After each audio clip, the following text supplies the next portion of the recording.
Hello, and good day to all of our spectators out there. Once again, here we are, 189.9 FM Voidcast, the only radio station you can trust in these ever-changing times. Once again, with another episode of Turquoise Serpent Club. We are now here at episode 11 now. Quite a weird number, and I'm going to be completely honest. Most of the time with these overlay changes, we have a segue or something like that. I have nothing for this one. I'm just really impressed with the art. Haha. I took the entire day just to speed run this.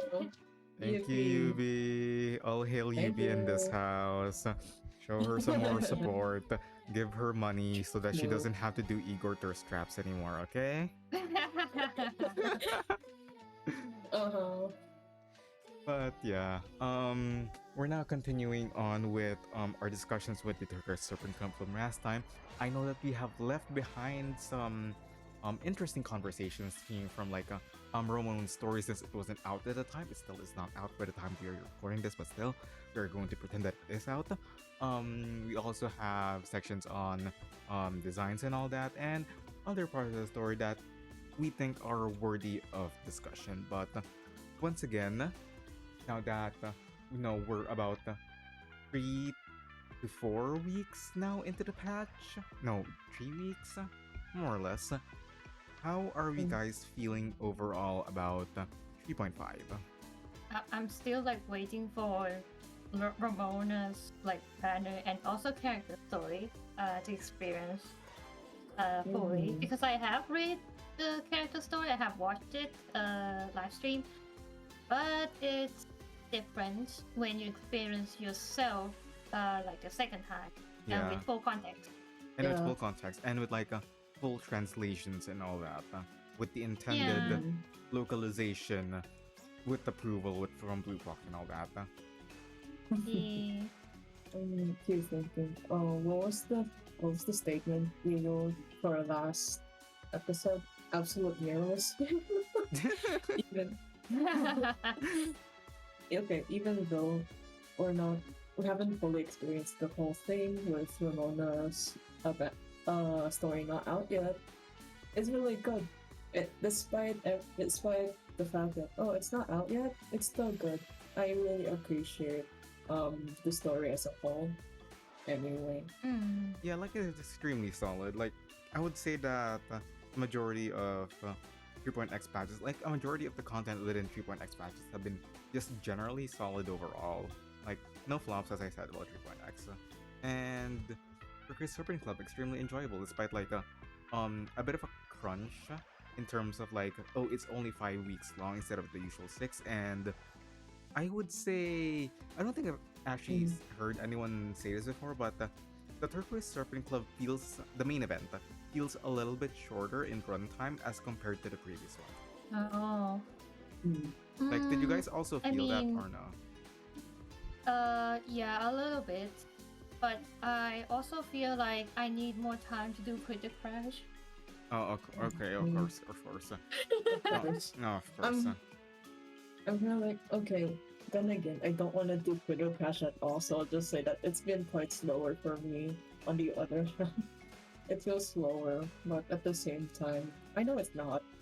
Yeah. It just does because I'm not reading at the same pace that I usually would. Yeah, and I haven't done Critic Crash either, to be completely honest.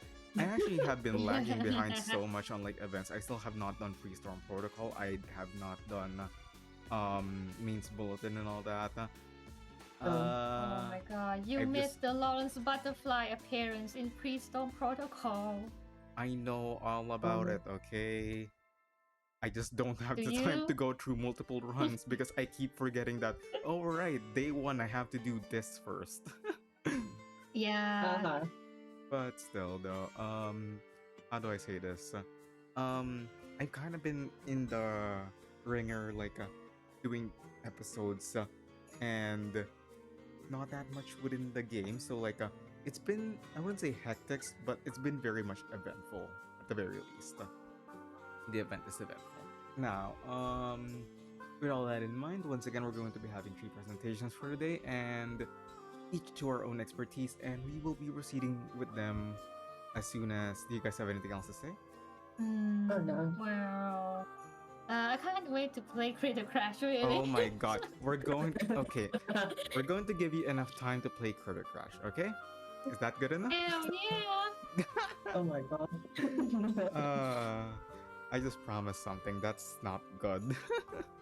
Oh But no. yes, for now let's get this episode over with so that number one, I can have more time doing the rest of the events in this patch, and number two, Yuvi can have more time playing Credit Crash. Okay? Hell yeah! Okay. Okay. Okay, hello. This is going to be a bit different this time. I won't be tackling much of the other lore stuff that 3.5 has to offer. Like, the exorcism stuff, the spiritual side of things. I think most people can figure that out on their own anyways. But if not, I'll probably talk about it elsewhere. But whatever, that aside, with the fact that we're in the halfway point of the series so far, how do you guys feel? Like 3.x. Yes. It's very like fixed in terms of themes, like and Mhm. concepts. It's just like the same one each patch. So, I It's guess they solid. have So, yeah. like okay, though there has not been a bad patch in the three Yeah, cycles. in the 3.x cycle, there has not been a bad patch. Like, there's decent to good ones, but bad ones, no. No, Bad And don't ones. let well, anyone No. convince you otherwise. Or like, let yourself convince yourself if you form your own opinion. I'm not your mom. I'm not gonna force you to like a certain patch or whatever. It's up to you. Of course not. Yeah, the Circon X series, The Roots of the Tale, it's been going really strong with each story being so consistently good from not only its narratives but also its main cast. So I'm getting scared that they'll somehow fumble it, but who knows? I'm not one to talk anyway. um, but with 3.5, I do, signifying the patch series halfway point, I do want to take a different direction for discussion. So I want to generally discuss one of the story's primary themes and its application in this one patch series. But just to start, last year I made a thread about the game's story themes and how they pertain to one patch series at a time. And for 1.x and 2.x, the themes I once designated were the themes of faith and home, respectively. But for 3.x, the story takes its focus on something that's very obvious, but not so much, which is grief. And grief is so fucking fun to experience, don't you think? No, it was about me. Are you sure? That doesn't completely sound correct. Are you sure? Hey, how about all of the entire community experience grief at the same time? You know what would happen? Explosion. Yeah. It's Would you clear. guys grieve me if I died? Yeah. Yes. Okay, that's very much Yeah, comforting. You know, what kind of question is that? I was like thinking maybe there would be like a 3 second silence, or like they actually consider it. And it's immediately. Ah, I feel loved. I feel loved. Bro, what Yeah. kind of fucking question is that? What What the kind heck? of life do you live to think that way? Bro. It's But for like, the death. no. Everyone loves each other in this fucking podcast, okay? But Look. We wouldn't have started a fucking podcast together if we do not like each other. Are you insane? It would be funny though to make a podcast where everyone hates each other. What's the point? Fine. Putting Entertainment. yourself in torture nexus. Oh my god. But yeah. like, anyway, I'm glad to know that we're on the same page here. Grief fucking hurts, and Reverse 1999 talks about that. So Reverse has always been a story where it centers itself on this idea of sudden loss, where a disastrous world-ending phenomenon is absolutely sure to just wipe out your life or the lives of your loved ones. So everyone in it is in its vicinity will be essentially killed in the end. And death is not something that lasts peacefully for everyone. It can be violent, horrid, and in most cases, they can be considered unfair. But is it unfair because of the person whose life was taken from, or because of the people that get hurt in the wake of a tragedy like that?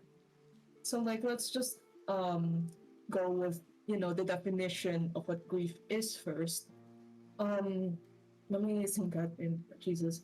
What is grief? A deep and permanent distress caused by bereavement from Merriam-Webster, our goat, anyway. I was about to say, is But this in other words, dictionary.com or Miriam?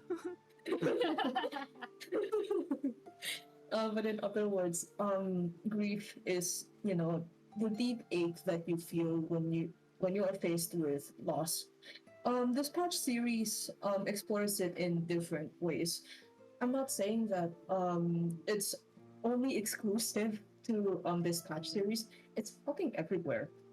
It's like a very definitive theme in reverse storytelling. However, this patch series presents this theme more heavily than most, especially when we are given stories about war, immortality, and resurrection. So, like, when you think of war, immortality, and resurrection, most people, would think of loss as a factor. Do you think the same? I mean, like, I to be. mean, You could go first, UV. yeah. No, it's like resurrection. There's like a lot of a broad Mm-hmm. idea of like surrounding the word resurrection. It Mm. means yes, it does have something to do with loss, but it also has something to do with bringing back something you have lost. I assume. Mm-hmm. But also like preparing yourself to experience something new from what has been resurrected back. Yeah. Yeah. So, Like, in The essence, unexpected. that's kind of like the essence of it in a way that to resurrect something, you need to have lost something first. And in that way, Yeah. in like, you bring it back, and like to have Mm. lost something, you have to grieve it mm, and all that. mm, Need to be insane and enough. to be insane enough. And yeah, it's only one factor anyway. Um, but we'll get more into that once we talk about, why I want to bring this up, which is the Turquoise Serpent Club. But we'll get into it in a bit. But like, how exactly does grief play an important role when tackling characters like this very wide cast in the first place? So I want to like not just limit myself to the Turquoise Serpent Club. Um, let's let's go into the rest of the cast from the series so far. So like you have a Oh dear. very Oh dear. oh no, I'm not going to All go these into choices. Wow, did Okay, you put Verity and Cobus right next to each other? Thank you. Jesus Christ, sure, why not? Okay, now let's go to tiermaker.com and rank all of them from S to F. My Yeah, God. exactly. I'm kidding. I won't be talking about all of them. I just want to like um give like an idea for our very dear audience that oh my god, all these characters are experiencing some form of grief anyway, right? Um, Mm. Among Reverse's characters, loss and grief are often important themes that are written into their stories in one way, shape, or form. It can be a bit subtle among some characters, or it can be very in your face about it. The roots of betrayal or 3.x, it's very, very in your face Yeah, it's about it. very on your face.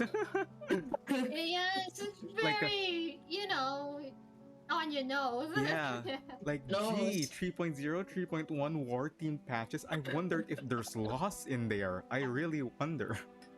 I really wonder. Wow. It's like I feel like some people forget about that when we're talking about stories like this, but that's why I want to talk about it anyway. So, um, but in the event, right? When exploring grief, the 3.x patches tackle this unfairness of loss and how the characters tackle this kind of grief in their own unique ways. And loss isn't limited to exactly losing a person; it's also in losing something or the fear of losing something. So you have this very funny cast here. They're so gay, but they're so Of course. That's all you course, want to say. They're Alright. so gay, but they're all suffering. they're all so I gay, mean, but they're gay so and doing depressed, that's like like, Yeah. common thing. no, it's like the patch classic, of course. But like, I'm so sorry. I had to separate Santa Marsha. Do you want me to put Santa Marsha together? Yes. Yeah, you put you put together the would you put ones that them, could like, never be together separated again, in and you the put first the ones place? that can be together away from each other. How dare you? You just like And RuPaul putting them in Lingo Lingo and Blood Type This is so But, homophobic. yeah. I can't believe it. on Pride. Homophobic vibe. I don't. Oh. But like, okay, put them together now. Happy? Are you guys happy now? Maybe some people Yeah. I know will be I mean, happy. some people anyway. will be happy. But like, yeah. I wanted to start with these four. With 3.x opening the story with a war way past its time, with a long, long way introducing a gargoyle who is aggrieved over the loss of her closest family member and her allies. A knight turned medic taking on a new path after her first death, and the embodiment of death itself, trying to understand the life of the corpse he once inhabited, and his one companion trying to grieve over the life of that person too. And a long, long way is very heavy on the theme of loss, especially when you have like it's two main playable characters being defined by loss in like different forms, with Sentinel being the subject of losing someone and Charon being the subject of who was lost. So the yeah, I don't know how else to say it, but if Honestly, I feel like if- Sentinel lost a lot of things. Yeah, like yeah, you don't get to that point without losing Like, so much. okay, And I'm like, Agnes is like part of it. yeah, it's one of them, but like, losing her dream, It's her yeah, future, every every single thing. person she came across in like her division, and the people she Yeah. constantly came Yeah. across with. Yeah, kind of like she's lost constant. everything but herself, and then there's Kara. Kind of lost her who- cousin too to madness. Yeah. almost lost her family too, if not for losing or letting go of something else. But like, then there's Karen, who is the embodiment of Of loss. loss, yeah. Yeah, Someone who basically. has been lost. Fun. And he Someone comes who to was life, born but lost. yeah, and he comes to life being so clueless as to what's going on, yet so knowing of what's happening at the same time. It's kind of ass, but Yeah. they kind of had to live with it, and they're somehow still here, so Yeah. they're fine for now. Lovely how you put Igor and Lilia together. Yeah, I did not want to look for another CG of Ego. Honestly, I'll just put him closer so he feels closer No, to no, no. death. I think it's fine. Like, I think you just literally put a white line between this in the CG. That's Yeah. what it looks like. Yeah. Yeah. It would have been so much funnier if I put Ivan in between them anyway, but I don't want to do that. But like anyway, we're gonna move on from a long, long way to the Midnight Muso, where it's set in an ongoing war, but on the civilian side, where we have an orphan child who lost all her family coping with her fantasy and song, and a conductress who fought for her home and does everything to protect everyone she has left, and even the stories, vampires and passengers try to grasp their losses and cope in different ways. I'm so sorry I could not put Aima or Kiros here, Yeah. but like, there's no image. There's only one image of Aima. I forgot. We did not put Aima and Kiros. It was like Hmm. unfortunate. No, unfortunate. But like No. even the journalist lost someone, and she tried to find the life in that from the person that looks and speaks, just looks like them. I think that'll be very important for later. But anyway, I wrote here. Yeah, probably. I even wrote here just in what was it?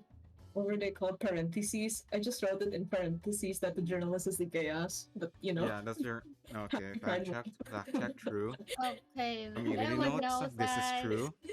I know that. check, You know fact that. check. Everyone knows that. It's okay. Everyone know it's Yeah. common knowledge. I did not have to say it, but it's funny to put it anyway. Yeah, Verity being But- gay is like it's Yeah. kind of in the letter. It's Like- the trademark. Like she brought out Trademark. so much aura in this like one CG that you put her in, and then she kind of became a sobbing wet cat. Yeah, by the end of it, it's just like, oh By the man. end of it, it's fine. At least it was at the end rather than throughout the entire event anyway. So we can just go She didn't off. even show up. Even then, She we're showed just up kind of like like a few times. it's like with the fact being given to us in the end, we're just going to be left with speculating for a bit until she comes back. It's kind of funny, but after after the midnight whistle, we have a flowing feast. And like the theme with a flowing feast is like it's really hard to find where grief comes into play until like the climax of the story. So it's not so much different, despite it being a story about a taxi driver, Bloom, trying to run from fate. If anything, she has been running after those she's lost, even though she wants to believe that she's doing otherwise. And she's joined by the diviner who almost lost the ability to see into the future, and the soul who is clinging on to her former life and now is cursed after that. Now they're bound together. How gay. Again. Okay, Happy sure. Pride Month.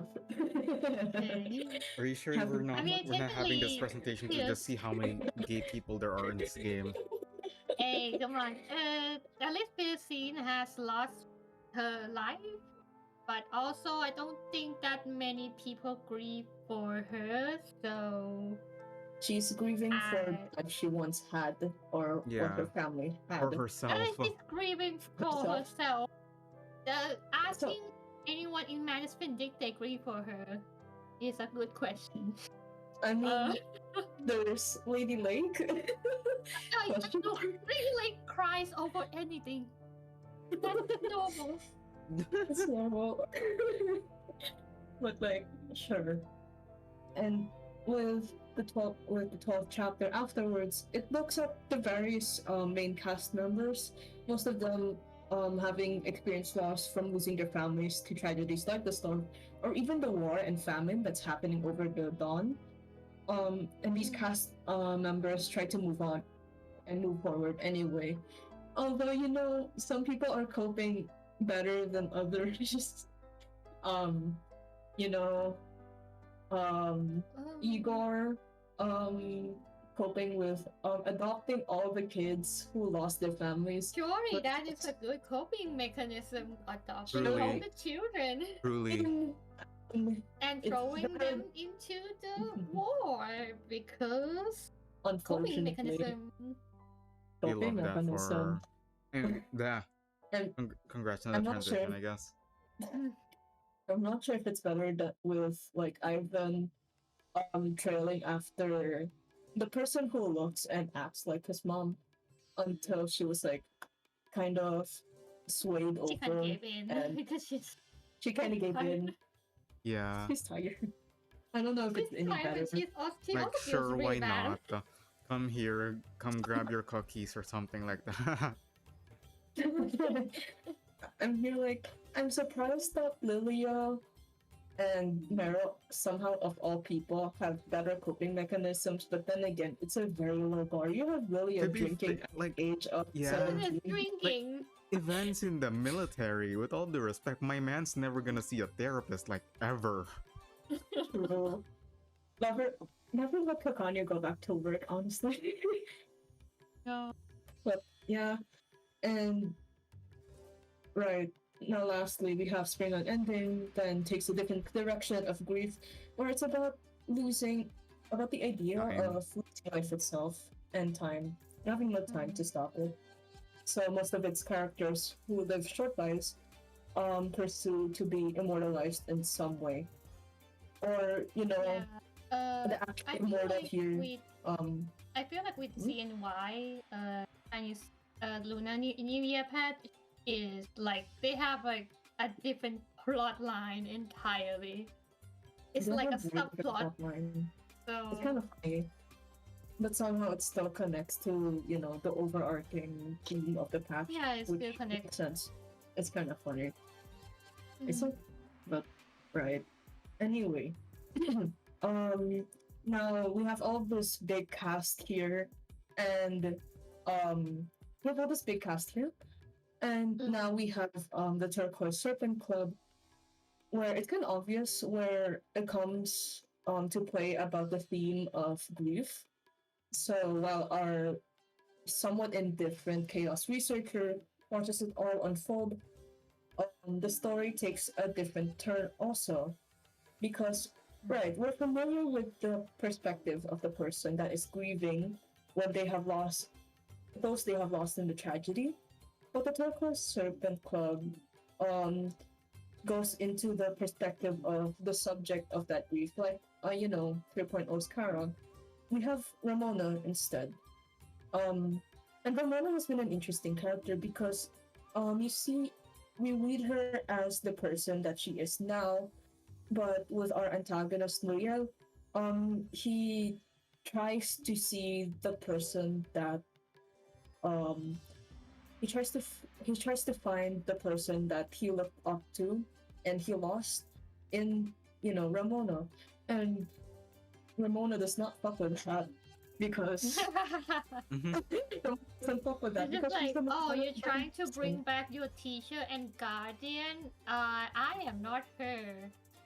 Please wake up. Yeah, like, please go outside.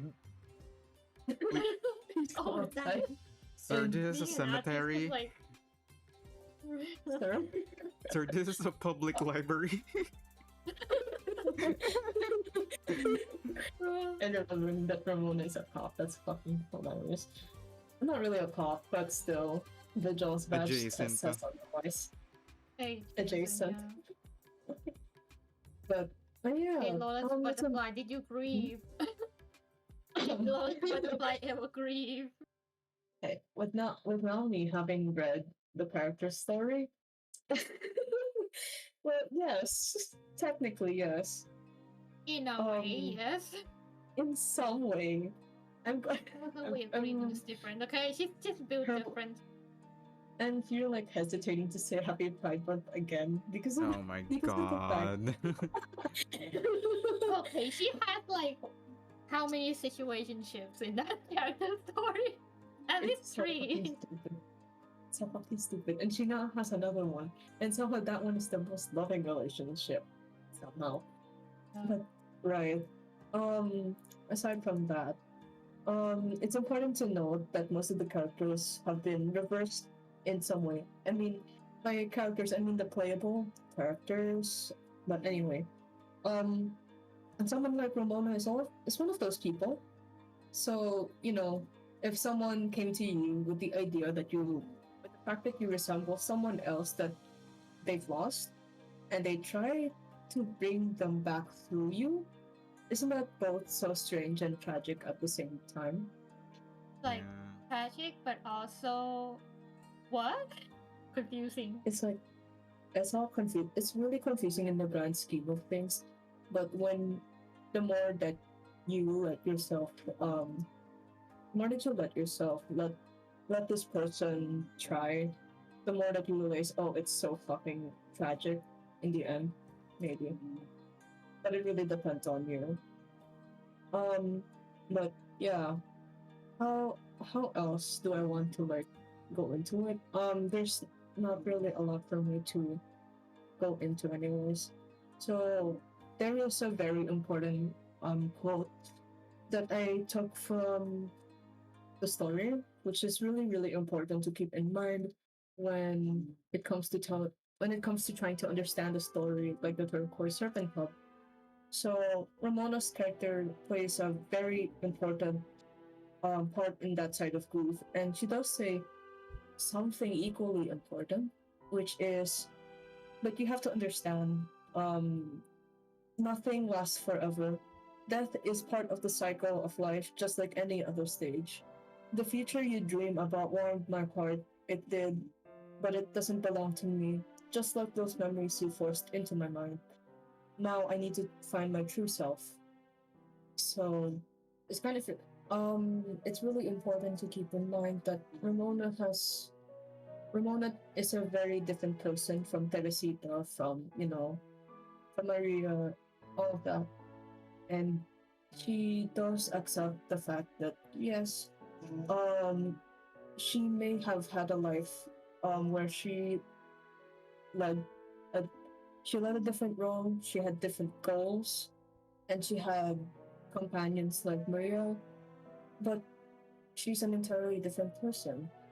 And Muriel is searching for something that isn't there in the first place because he already lost it. And in that desperate um in that desperate chase, he ended up losing his memories himself instead. And he ends up hurting those around him in also, like Anya. So in the end, the Turquoise Serpent Club directly tells you that nothing will last forever and that, death is part of life. And in the context of a story like Reverse, it's hard to come to terms with that, especially when faced with a tragedy like the storm. So, Losses after losses, you just have to remind yourself, like, hey, this is going to happen. Just to like, it's drag going us to a little bit happen. back, because like we kind of predicted this in a way last patch where we said like 3.4 has been a very happy patch in comparison, like the happiest we have been ever since I would say 2.7, and even the Yeah, we 2.7 just this had year. like an earthquake, and the Yeah. protagonist that is telling the story Mhm. died, Yes, and and a also bunch of people everyone that they died. know from their era is gone and they have to readjust and all that. But it is still somewhat cheerful in comparison to a majority of patches, especially during this 3.x series. Like, in comparison, absolutely. So, we kind of more or less predicted that we're going to be thrown back into the ringer, and I don't think there could be any better patch to start us off with once again than one where we we have right there in the focus the idea that nothing is forever, that is going to be there, and yeah, things like that. Things like that. And with a story like the Turquoise Serpent Club, um, it's not going to get any better. I feel like we're probably going to be faced with even more grief and Hmm. even more different ways of how people tackle it, especially with the fact that we are, or at least the story setting is um set in a place where you are constantly losing someone or something to a really disastrous event like the storm. So to say that nothing lasts forever and the fact that you have to kind of move on, it's a bit difficult in a way that um you're quite the whole story is quite literally losing time, and we are actively losing people indiscriminately. However, it does give you does make you faced with the fact that, again, nothing is forever anyway. Just not in a way that we're supposed to expect. So right, in the Hmm. end, I feel I feel that grief is explored very well in this game, even more so in this specific series, because right,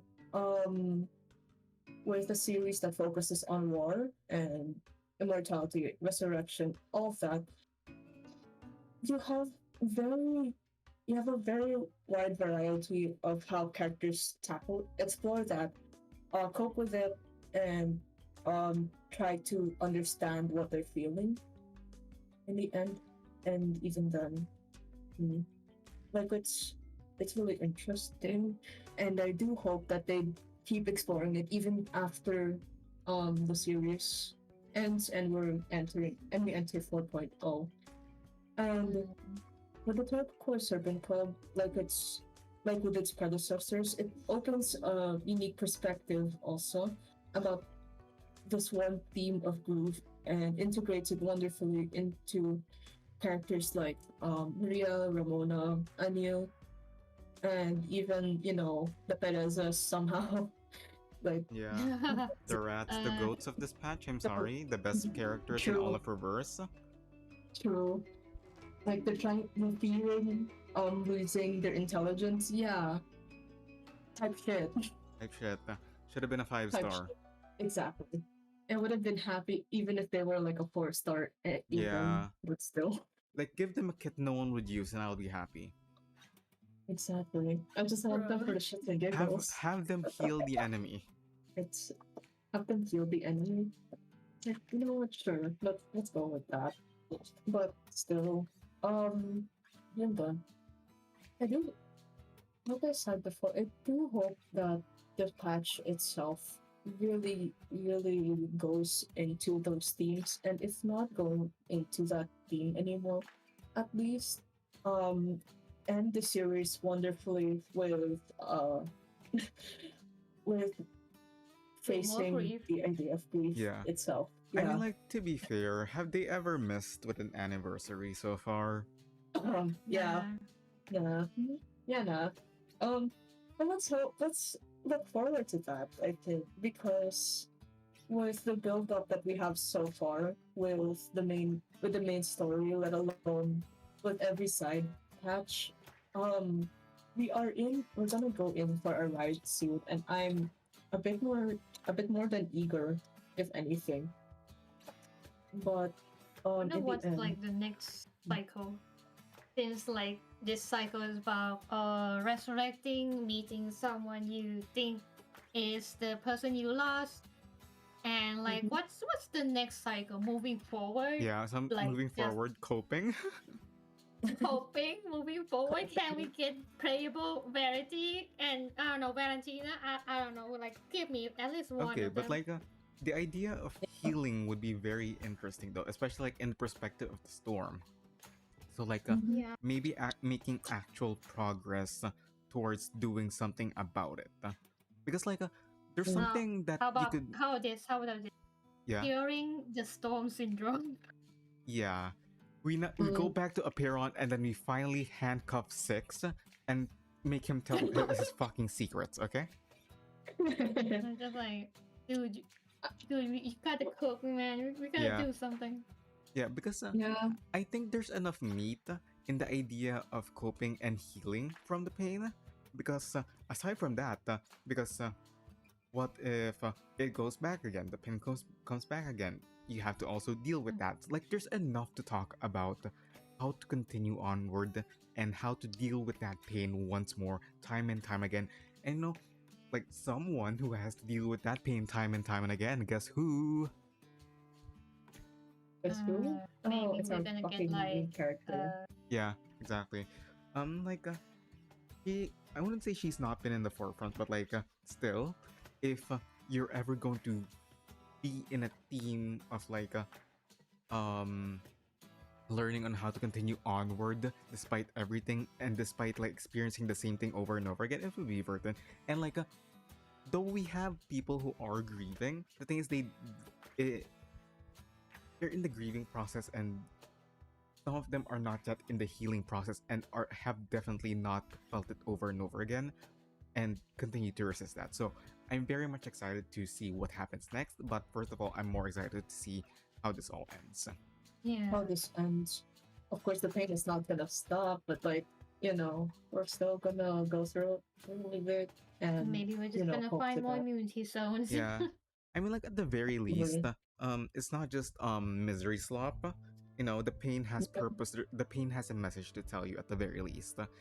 Yeah. Yeah. The pain has It has backing and all, like, the pain. mm, yeah.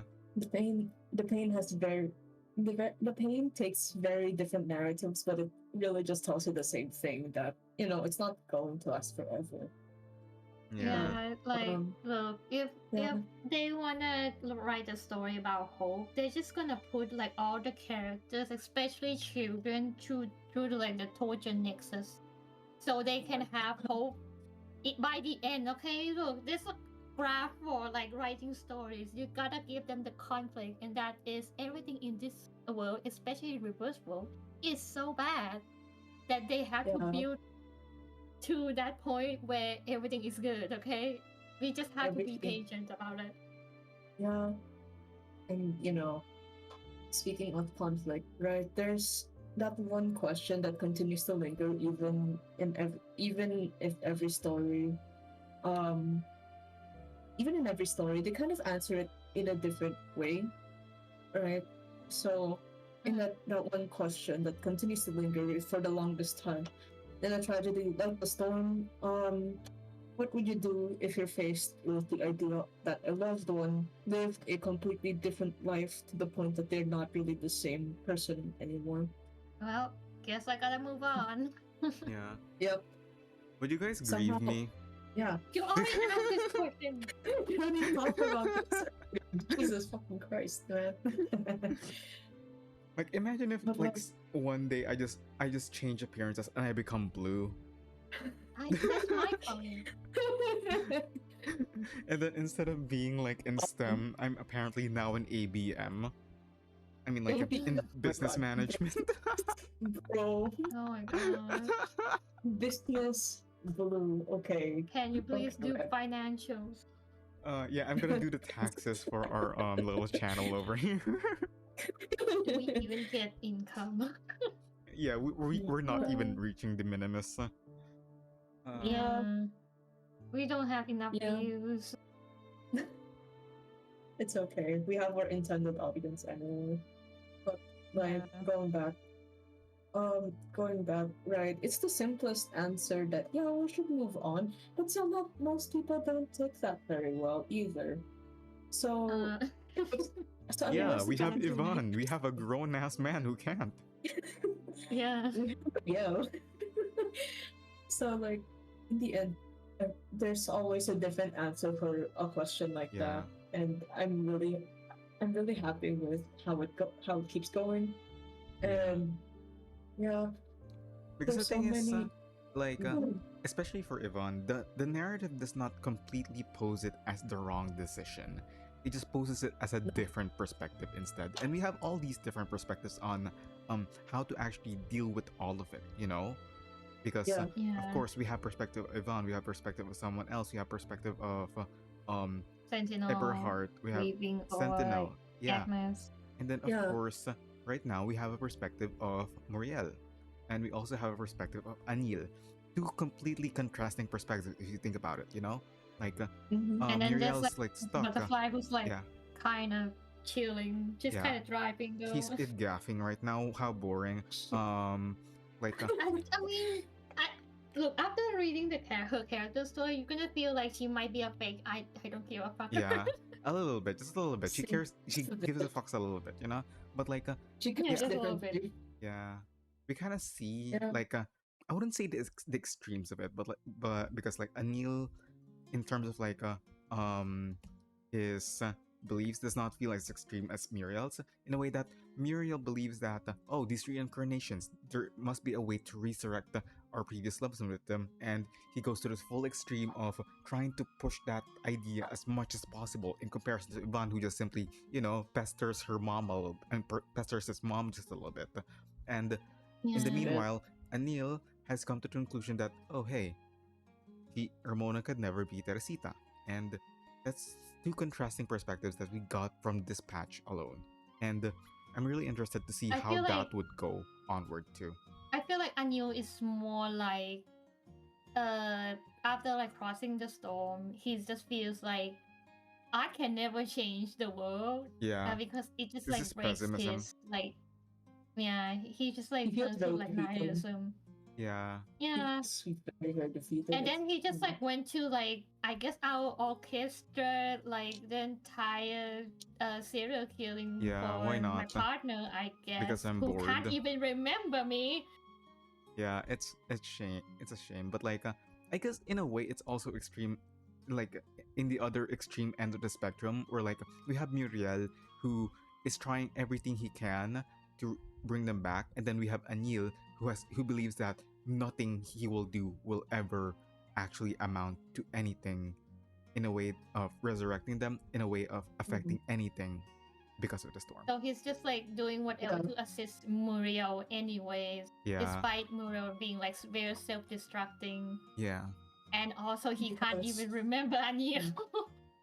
Yeah, because there's nothing left to do. At least with him, at least on his own in his own perspective anyway. But you know, Yeah. there's still something that you can do with everything that even when faced with loss anyway. And with a news decision, it's still doing something. Technically. Yeah. It's just that He is doing something. He's like assisting Muriel with like pretty much anything. Despite like Because a lot of things. Yeah. Despite like knowing he's killing himself. Yeah. Kind of Fun. unfortunate. But now he's Our toxic yaoi. Toxic doom yaoi. But now with Muriel gone, he's kind of like, oh, you know what? Sure, I still kind of care, but I'll just kind of try to help the next person, and you know, the next person, Lawrence Butterfly. Okay, That's sure. the Why worst not? person. Yeah, like somehow you That's the worst person. you went from like the frying pan to the fire. Jesus Christ, Emil. Yes, he has bad coping mechanisms, but it's a you know, it's better than letting someone else kill themselves over someone else killing other people. Yeah, like at the very least, this new employer is, he's sure that she's going to stick around at least. Yeah. Oh. She won't suddenly transform into a part of a mural. So not suddenly anyway, but it's fine. At least she cares enough that she'll just keep him as a contact. She cares anyway. enough as in, well, at least he's useful. Yep. At least. At least At the he's very least, useful. he's useful for something, so he still has like a way around the world. Yeah, I'll let him live even though he figured me out. Yeah. Yeah.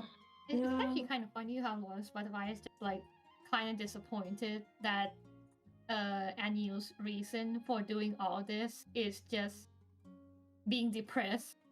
It's just like, man, it could have been good. Your reason could have been good, but like you're kind of basic. Could you make up a And she's better kinda story? Could you make up a better story? It's kind of funny, but yeah. Right. No, there's nothing much else to say because there's a lot more that I do want to talk about with grief in later patches, maybe, especially when it comes to tackling some of the characters in the future. But I wanted to explore it now because we're obviously at the halfway point again, and I wanted to explore it in this patch rather than at the very end, because I'm very sure that there's way too many things going on in later stories. But yeah, with the Turquoise Serpent Club, I think it was a good time for me to talk about it. So it's better to keep it in mind in the future, of course. So yeah, I just kind of wanna leave this at what the game is telling the readers, the audience. It's telling you that, like with life, grief isn't something that will dwell forever, but you live on with the memories that you've lost, and you are the one to make the choices from that grief anyways. So right. the game has a really interesting way of showcasing a theme like grief, and I do hope that in the future we'll see more perspectives about it and how to heal from that in a way, especially when they try to do it this. So yeah, there's nothing much else to say for now, but there's definitely going to be a lot more in the future, so I'm looking forward to that. Okay, and welcome to UV Character Design Analysis Part 2 with the supporting characters this time. We got a lot of them this Ooh. time. We Way have too a lot many. of them this time. So, like, before we get started, I wanted to say that this will be spoilers when the character Lady by the Lake is playable in future patches. Because it's going to And happen. because it is going Yeah. to happen.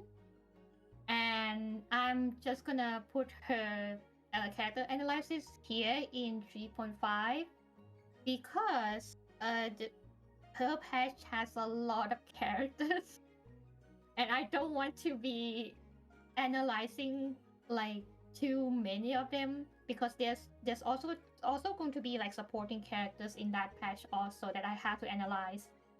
So I have to like put her here instead. So like just prior explanation before we get into it. Yeah, so we start off with her name, which is very, awaken style. Most of the awakens are like named after things. But Lady by the Lake feels more like a name for a painting, like basically a painting name, sort of.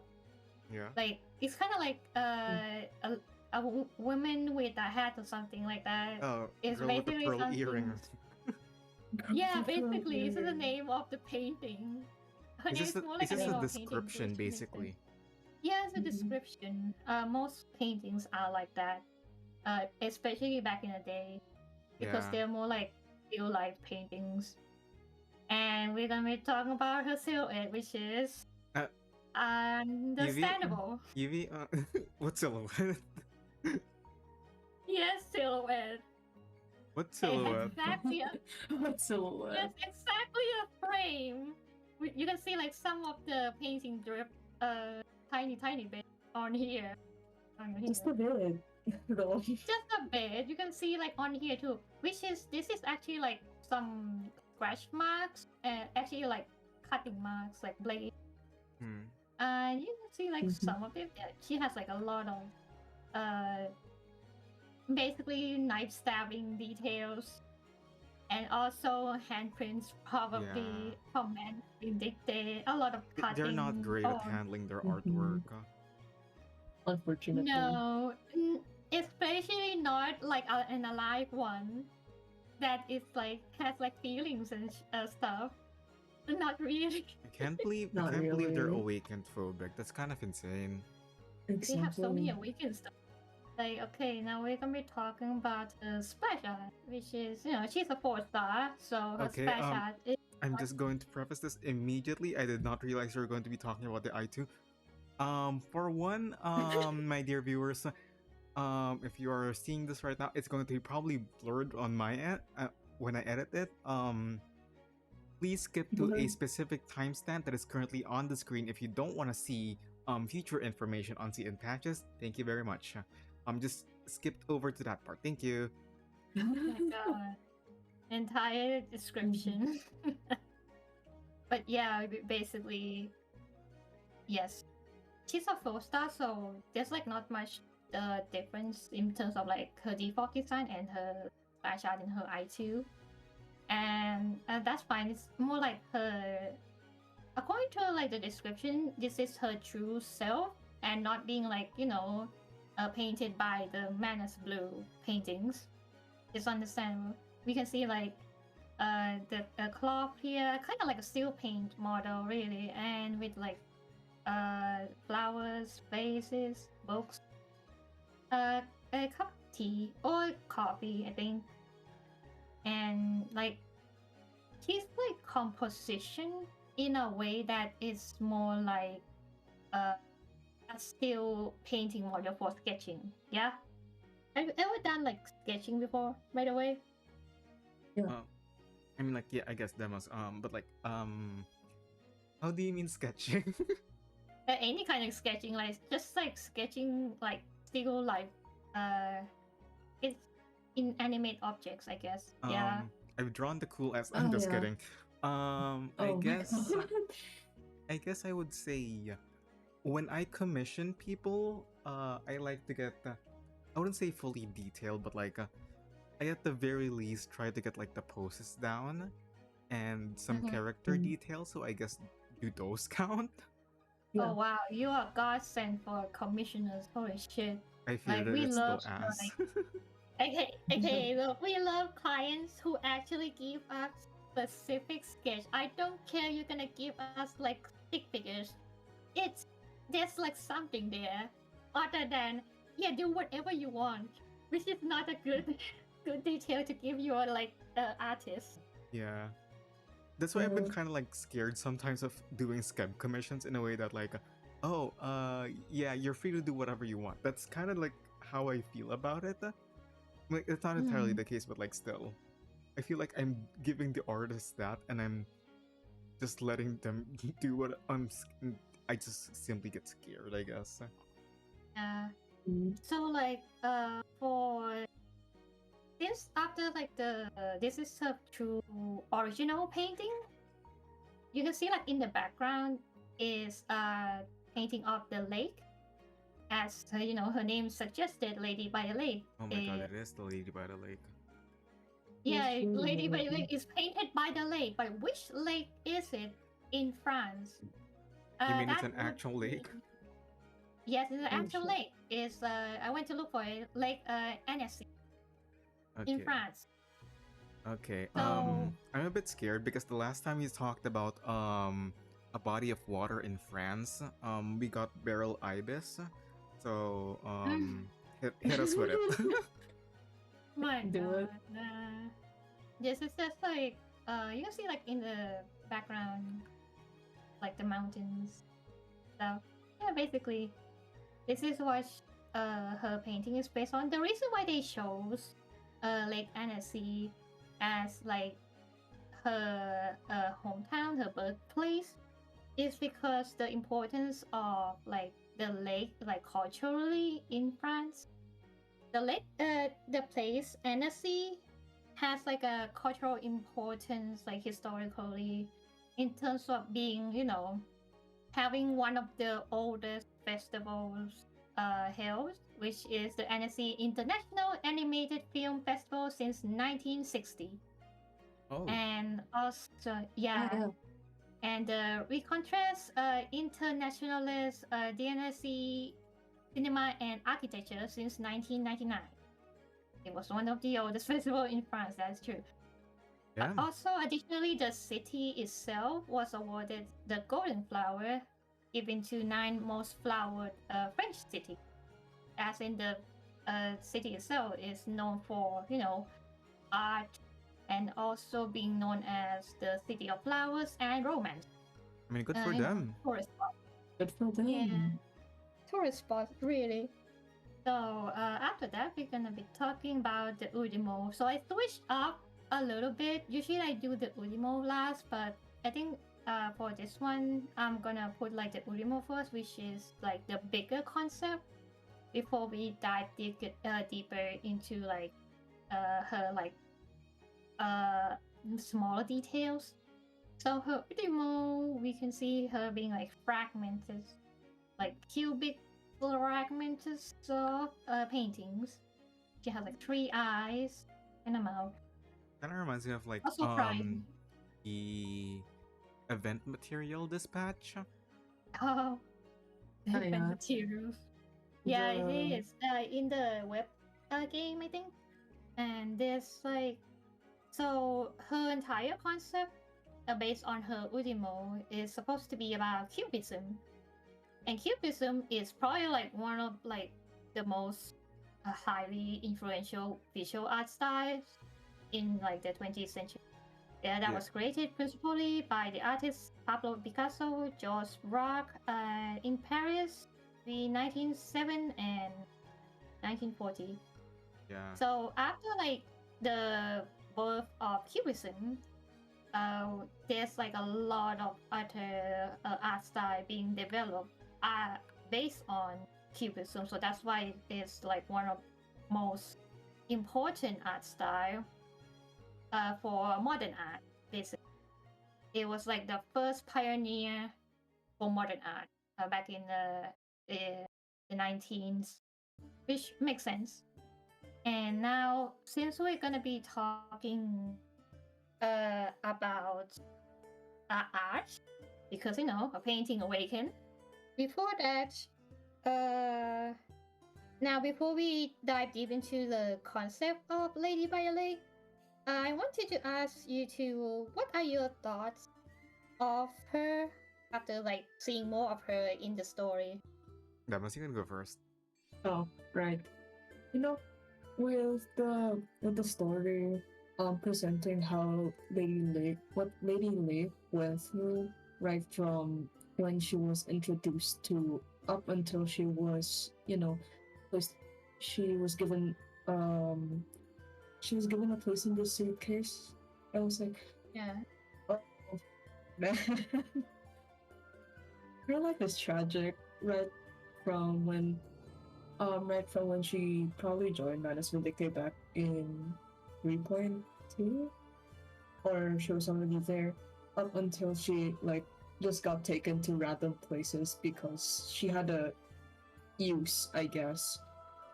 And I think she at least gets. I think she deserves a little break from everything. So good for her.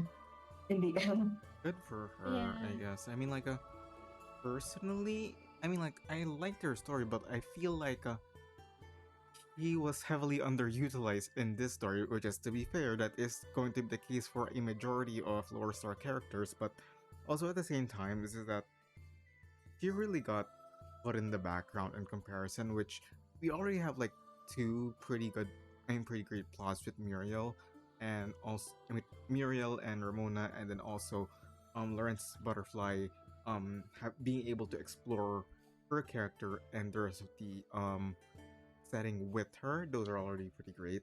Is just that I wouldn't say Lady Better Lake is out of place.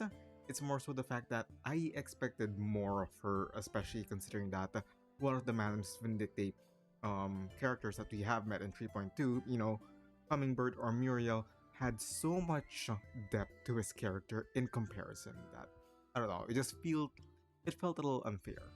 Yeah.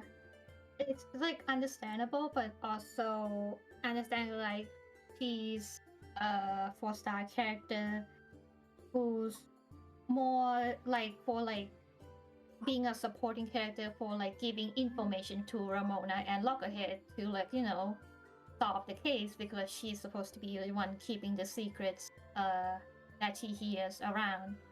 That's basically her role in the story for 3.5.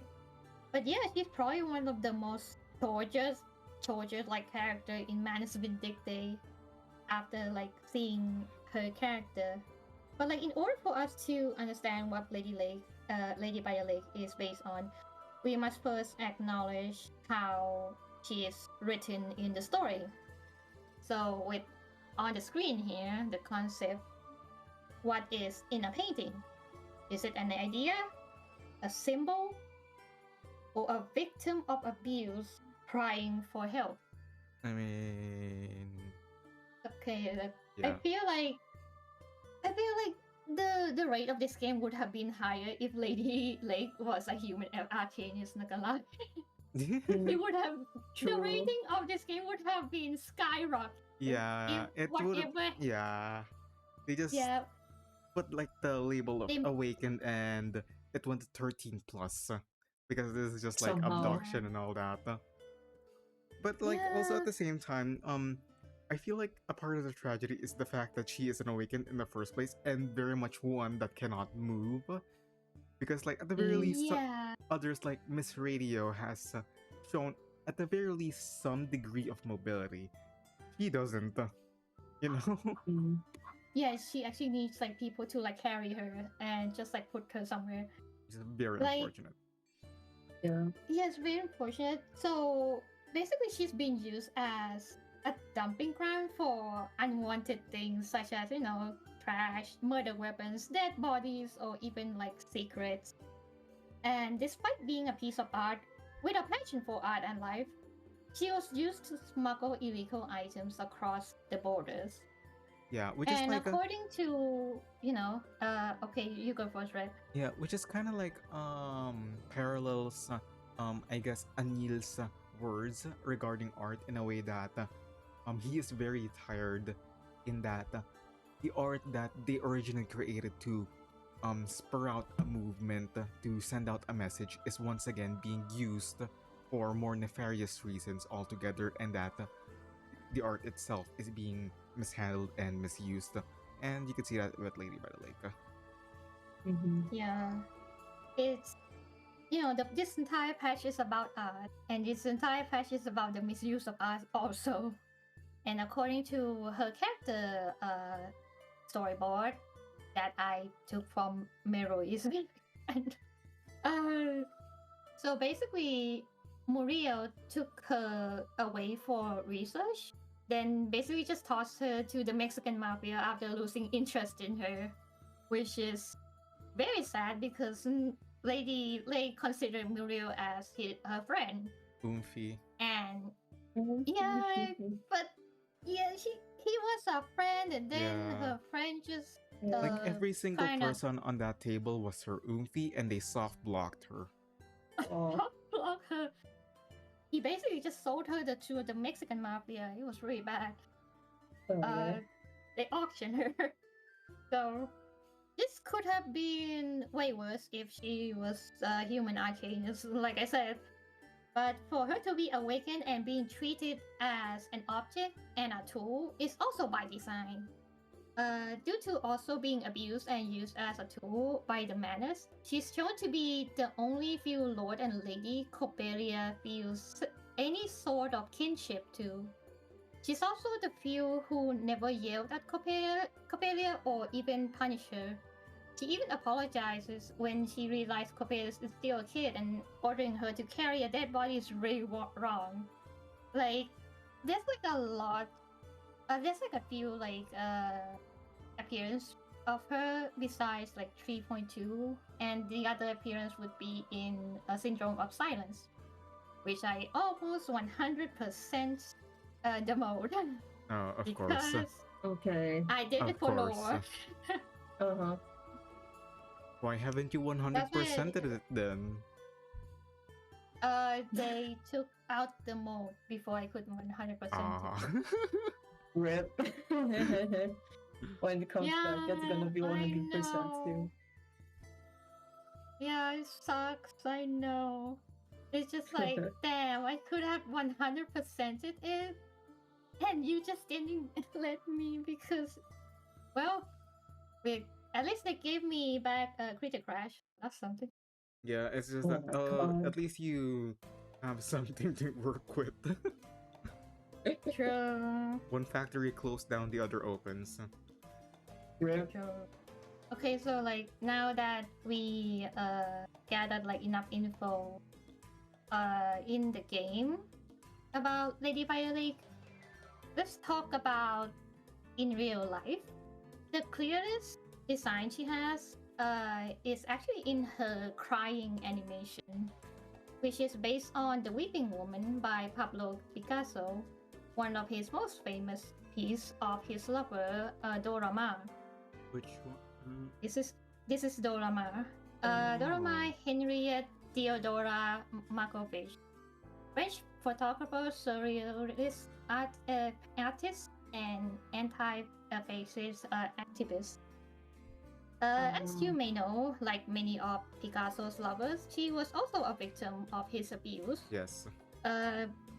Yeah, like there was like 8 of Picasso's lovers, including his wives. They are all abused, and a lot of them did not have a good ending. As in, their life went really bad. Yeah, I would advise anyone go look into it more, because this is a lot to just compile it into one single character design. So I'm just gonna go with the one that is based on the painting first, which is Dorama. So basically, Blue Hawk made Lady by the Lake, a cubist painting based on Picasso's most famous work. And they want to talk about, the concept that I put in, what's in the painting. Not just Pablo Picasso, but the women he abused. Not just Dorama, but all of his victims, his muses, and make her a character. And before you start thinking it's rather distasteful to make a gacha character from abuse victims, I want you to stop that thought and hear me out. DP wrote this character is tortured soul to tell you what they want to talk about, and I ask you this. When the writer was given the power to write an ending, what ending did the writer want to give Lady by the Lake? A character based on all the women who were abused by Picasso to make the art and pioneer the first movement of modern art? The answer is a happy ending. Like, imagine you're the writer in BP and you were given the choice to write an ending. The writer wanted to write a happy ending. They want her to be safe. They want people to hear her cry for help. They want her to be surrounded by friends. And that is the ending the writer wrote for Lady by the Lake by the end of the patch. Like, in the end, she was saved. She was saved by a totally not cop, Ramona, and another Waken, Lockerhead. And in the end, she was put in the suitcase, being surrounded by friends. She has befriended Elizabeth, Recoleta, and Sosabi, according to her first line. And I want you to think like this is more than just referencing abuse victims by making her into a character. It's the intention of why the writer wanted to make this character in the first place. Is that it's like wishful thinking. It's kind of like that one episode in Doctor Who where they brought Van Gogh. Basically, they brought Van Gogh into the future to meet people who love his work, and this is basically wishful thinking of what the writer wants for like all of the muses that were abused by one artist. And I think like this was actually planned since 3.2. This entire like analysis about Lady Violet, because I already like figured out her character design by then. But then there was like a discussion because of Corvus garments, and people were going on like how like it's kind of distasteful to reference this artist, but for one, him pioneering modern art was very influential in the world of art.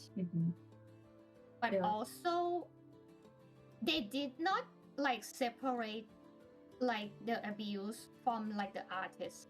They did it, but and make her an entire character instead of just a garment. The garment for Corvus is about war. Yes. Yeah, which fits Corvus's character a lot more. The painting, the Weeping Woman, is also about war, but they refuse to make it about war. They make it about the abused women that Picasso inflicted on, and just like give her just a happy ending. Yeah, a different message, but like still very much fits, and it's also at the same time it's Picasso's dead. Good riddance. Yeah, good riddance. I feel like like three things. There are three things that I have in mind when it came to that conversation, right? One, we can agree that Picasso's had like one of the most influential art movements in history. Two, he is an abuser. Three, he is dead. Among other things, all three of these things can coexist, and I don't think we have to exactly fight about it because there's no point in doing so. In the Yeah, end, it's kind of no point, Yeah. really, because like they didn't, praise him for being Yeah, they abusive. didn't try to no. justify his actions outside of being an artist, Yeah, and they didn't try to make him look like a good person. The thing is, not at all. They made Lady by Lake. Yeah, they made Lady by the Lake. The thing is, like, I feel like it's an extremely anti-art stance to completely disregard the impact a person has solely by their actions But- outside of the art scene. Because, like, for one thing, you have to understand and realize the circumstances that made that into that way. And you could very much how do I say this? You could very much abhor and like denigrate all of those things, but at the same time it has to be recorded. It's like in the same way as art is in history, in a way that yes, terrible things happen, but you have to realize the fact that they happened because ignoring them would be a disservice to actual history. Yeah, Mhm. and I think that's like a good thing that Loop Hop did, is making an entire character solely just for people to research and talk about it, because goddamn, Lady by the Lake entire character story is just abuse and abuse for almost a century. It Yeah. was so Yeah, bad. it's horrible. And in Yeah. the end, they still chose to give her a good ending, which is Yeah, part of the because point. that's what the writers want. That's what the writers think she deserves, and they are right. She deserves better. She deserves. Like the fact that she is in a place where she is on equal footing as everyone else, she deserves that. And I think it was good on the writers that she was given a place where she can belong and she can have a voice rather than trying to convey like an unnecessarily darker message in the end. Yeah, this is like I said, it's just it's a wishful thinking on the writer side that this is what they want for all the women that Picasso abuse. I still can't pronounce Picasso well because I am not sure. Mhm. Because I feel like pronounce it like in Thai it would be like Picasso, which is more accented. So okay, we're gonna go to the next character, supporting character, that is Anil. Anil. Blue. Yay, Anil. Blue Mr. Blue. He's Blue. really tall. is tall. Do you have his comparison name... actually? Do you want to do a comparison? Yeah, like in comparison to like I guess Lawrence Butterfly. Oh my god. I think there's like a Fiji for that. Yeah, they're kind of the same height. Oh. They are about the Um, same height, actually. Yeah. I'm like, isn't Yeah. Lawrence Butterfly kind of tall? Yeah, Yeah. very tall. Oh my god. Actually, very tall. Yeah, we can insert an image post editing. You're giving me for more work. reference. God fucking damn it! I did this to myself. You did this to yourself. Yeah. Okay, so Anil, the name is, the plant. Of course, as Lawrence Butterfly already explained, this is the picture of the plant, and this is the dye they made with plant. And now we're gonna talk about silhouettes. His silhouette's really good. It's simple as, NPC. It should be. It's like simple as NPC should be. And you have like details, tassels, a little bit, some of the hair strands, and also like the pants rolling up. And then you see his character. Yeah, yeah, he looks like a regular messy artist, like regular painter, which is okay, understandable. But then you learn about that he's actually like a pigment dealer now because he kind of gave up on art. Yeah. I mean, like, Yeah. still somewhat art related at least, even though the pigment he is creating and smuggling is special, to say the least. It's Special. basically crack cocaine Crack cocaine. Yeah. at this point. Yeah. Yeah, Crack kind of. cocaine. Crack cocaine makes you smarter, And it's kids. Oh my Okay. god. My god, no. So like in terms of like his concept, we're just gonna be going to like the paints, the plant that is based on anil, and this is the sketch for it. His paint was used since like the Mayan era. It's called the Maya blue. It's a unique turquoise pigment that has been used in like murals of Mayas and Aztecs like a really long time in ancient times ago, and it is still used like even after the post conquest. The thing about this pigment is that it's really like resilient. It's really sturdy. It doesn't like waver to anything, especially the harsh weather. Like paintings have this thing where they're a little picky about the temperature and the humidity and stuff. But this pigment lasts like thousands of years. Yeah. Like no cap. It's like even if the storm come crashing in, it would still be there. I mean, like, I guess it's kind of ironic that this pigment representing resilience is given to a man who has completely given up on art. Yeah, quite funny. maybe that's like his conflict. Okay, that's his conflict. He's gonna turn like into like a resilient athlete, just like I don't know, mineral. Or Mineral, something. yeah. He's gonna be turned into a mineral character, or maybe like an intelligence because he keeps like being the observer. Makes sense too. And this is why Anu survives the storm because his concept is based on the strongest pigment in Mexican history. That's great. Good for him. He's the only one left, and as a result. Yeah, he's the only one left in the Midnight Kitchen. Hey, look, technically that's kind of his own fault too Yeah. because I mean, he kind of gave up on Muriel. That's yeah, he his kind partner. of did. One thing that I would say as well, since we're on the topic of color, is that I found it very surprising that for once, when I first saw him, it's like, for once, we have a character belonging to the Manus that does not have that shade of blue that makes it really obvious that they're a character from Manus. And then all of a sudden, we just realize, oh, it's in his fucking name.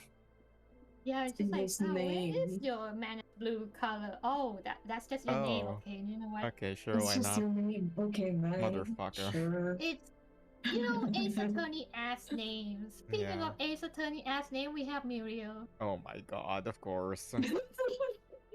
The Ace Attorney ass Yeah. name. This Muriel. this motherfucker had the gall to ask Anil whether his name was a joke or not. Oh my god. Bruh, you probably made that joke when you first met him. Yeah. And it's kind of sad because Anil just like by the end it's just like that's my partner. It's like that's kind of bad. Ah, Your partner yeah. just Mm-hmm. Also for you guys, is Partner it can't even remember. Muriel or Muriel? Muriel. Sorry. But also his name is actually has like Celtic roots. It's meaning shining sea and sea bright. Basically bright sea. And Yeah, the pun and name he- for Muriel. Yeah. And then he drowns people in a lake. Yeah, Ace Attorney ass name. Very fun. Yeah. Very fun. Wait, that is lady character. from Courage is Irish? She has Irish Uh-huh. descent. That's insane. Yeah. So like in terms of like, I really like his silhouette. So his silhouette's really simple, but it's really clear. See the flower, you can see the hair, you can see this is like the simple side, which is really good. Simple side, detail side, very With simple. the flower really makes with it pop flower. off. Yeah, it gives more like Definition. telling the story with telling more of the message in his design of the silhouette. Yeah. And we see like his design, he has like embroidery. I'm assuming it's like a scarf or a serapes of his own because the patterns are also Mexican, much like Ramona actually.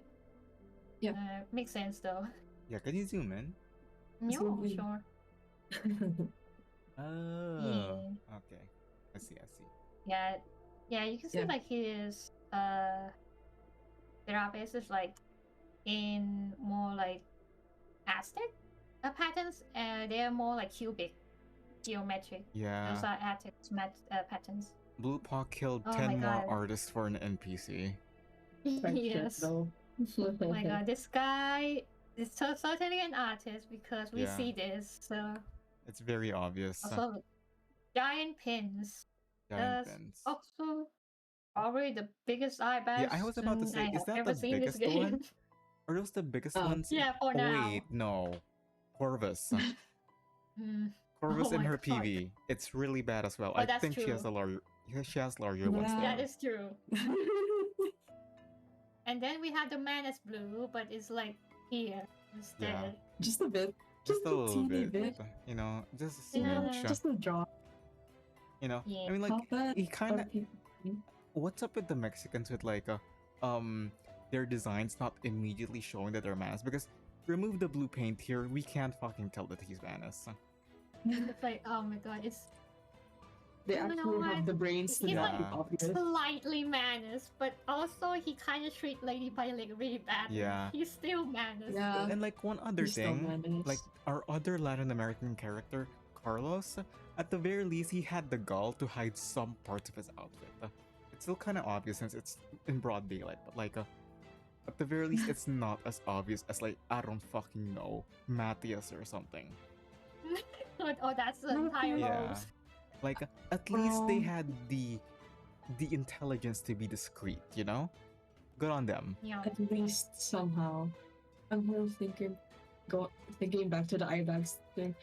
Like, I don't think it's not just Corvus. There was also Sentinel who has quite Oh, that's terrible eye true. bags too. Because she Yeah. was made into memes. With that statement. She was made Right. into memes. Exactly. So, like, talking about flowers, we just talk about the flower he's holding, which is the dahlia. Yeah. The flowers given to him by Teresita. So, dahlias, they are the national flower of Mexico, symbolizing beauty and resilience. And they were Resilience also again. used as, basically, Goddamn. that's like the Resilience. entire thing. That's the main symbol for Mexico, okay? And also the flower was used as medicine by the Aztecs, but as a gift, it's for well wishes, like giving to the person for like good wishes when they travel, which makes Oh. sense for Teresita. We're giving him like just the seeds and just have him like, just grow this flower in the meantime so you don't get bored or like become hopeless. You're a little hopeless. Hopeless. Imagine if like Well. somehow Paris is not a good environment to raise dahlias. It would be the most depressing gift ever. Oh yeah, Aw. it is. And it's just like he's basically just can you imagine Teresita and Maria basically just like save a lot of money because especially during the revolution just to send Muriel and Anil to Paris study abroad. To be fair art. though, it was after the revolution, right? Like Yeah, it Yeah, was like he got after, sent but the in economy is 35. still bad. Yeah. Yeah. The economy is still bad. Yeah, the economy is still bad. very much bad. It was post revolution because post-revolution era. I mean, like no. They're the era that where they got really well after the revolution is 1940s, I believe. Yeah. So like it was pretty rough, and he cared for the plant a lot, just seeing as he's carrying it everywhere like a baby. And then Yeah. rubs his face on it. How do you guys feel about that? Yeah. I mean, I feel kind of sad actually because he really missed his teacher. Yeah. He really missed his guardian when she's kind of gone. My guardian's I mean- kind of homeless. It's kind of And he lost basically his entire farm family. It's kind of bad. Yeah. But then he also like killed a bunch of his farm family reincarnations Yeah. and put them in the painting. I mean, like, Word. I have no clue how he managed to like kill. Oh, you look like my oomph. I'm gonna kill you. Yeah, I mean, he's he looked like- technically not killing. Yeah. In Ramona's word, he thinks he's like leading them to the afterlife or being reborn, basically. Yeah. And then putting them in So- paintings. I mean, putting their memories in Yeah. paintings. Yeah. And it's only like in the end that he realized, oh, I have been killing people, Yeah. and they're not even my family. They're not my oomphs. God damn it. God damn it. Whoopsies. this is I guess I'll what- go kill myself. No. Look, this is what like staying in a closed room with chemicals does to you. It's Yeah. really bad Chemicals. for your health. And chemicals from the cocaine or something. 1930s. Like, with all due respect, there's still quite a bit of arsenic in 1930. there. Not only arsenic, but the risk of radioactive shit in there. Yeah. Yeah, basically Yeah. lead. Yeah. Lead. Who Uh, knows? There's You probably should be having uranium in cancer, there. not gonna Yeah. lie. They're still using like Yeah. radioactive like elements. They still Who have not knows? There's probably invented radium in Geiger. there too. So, after that, we're just gonna be talking about, the good old antagonist boss form, which he slays. He slays so hard, like as a butterfly. Because butterflies are symbolism for, as explained by Lotus Butterfly, the reincarnation of fallen warriors and souls of the deceased. To be like when they are like reincarnated, people, the Aztecs believe that they'll be reincarnated as like hummingbirds and butterflies and hornets sometimes, basically bugs. But butterfly, in like this design, the reason why he's designed like this is because butterflies are also associated with the deities of flowers. There are two deities, the women and the man. And in this case, he's the god deity, the Chochipili, the flower prince, the god of beauty, youth, art, painting, flowers, songs, dance, and homosexuality. Oh, Okay. Do you want to say Happy Pride I, Month? yeah, I was Again? just, I wasn't expecting it to be gay, you know. I was surprised. He Like, was, I guess, bro. why he was kind of slaying. yeah, we got guess, outwoked bro. by the Aztecs. That's wild. Yeah. I mean, Maybe I'm a bad kinda got person, you know. I outwoked by- didn't expect it to be gay. oh my god. Okay, look, they have been woke since really long time ago, the ancient times. Before Christianity, Yeah, colonized. guys, just blame the Catholics for everything. Yeah, Yeah, I guess so. I mean, like, like for us as well over here in the Philippines, the same song and dance, I guess. So yeah, in Not Thailand too. expected. So, It's like blame fucking everything that happened after a certain point. yeah, the Yeah. Spanish. That being Yeah. said, though, I would say, God of Beauty, he is kind of pretty, I guess. You know, yeah, he is his kind fuck ass hair. You know, of his bangs Uh, that only there's go one also- way. I would say that it's him being having like the designs based on the deity of flowers, art, and painting fits with the association of butterflies to the god. But also there's another goddess not the female version of Choshipili, but that goddess is name meaning like obsidian butterfly or claw butterfly, but she's more of the deity of unborn children. So like deities in Aztec, they're kind of divided according to how you die. So there's also like a deity for when you die in childbirth, or women who die in childbirth. That's for that deity, who has like a design for like association with fire, butterflies, eagle. But I didn't put her here because it doesn't match with the whole art thing Muriel has going on. So I'm just gonna put.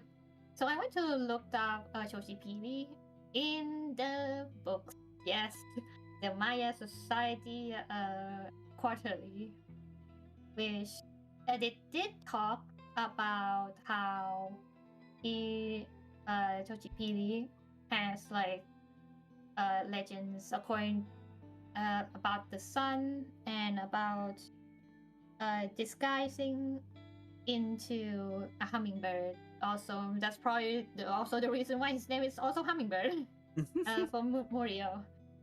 Makes sense. The page is in 120, by the way, 120 to 122. I'm scared I to forgot even to put- ask how many like Yeah. pages have you gone through for dispatch? About 300 and something. I can't remember. Honestly, that's better than like that one time you went through an entire magazine. Yeah, For which that's Santa true. Marsha? No, Santa Marsha was actually an epic poem, so that was like 300 yeah. something. Yeah. The magazine Redman is the Spiderweb one for Philistine. Oh yeah. Yeah. Yeah, for That one Philistine. was like over 1,000 thing, if I Fair remember enough. correctly. It was interesting read though.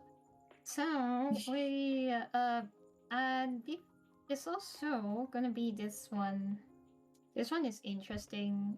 With there's like some description in the as like the enemy description, and they basically just say that the Aztec believe that fallen souls will be reincarnated as butterflies and hornets, and you can see that despite being like butterflies and hornets, you can see that they are painted.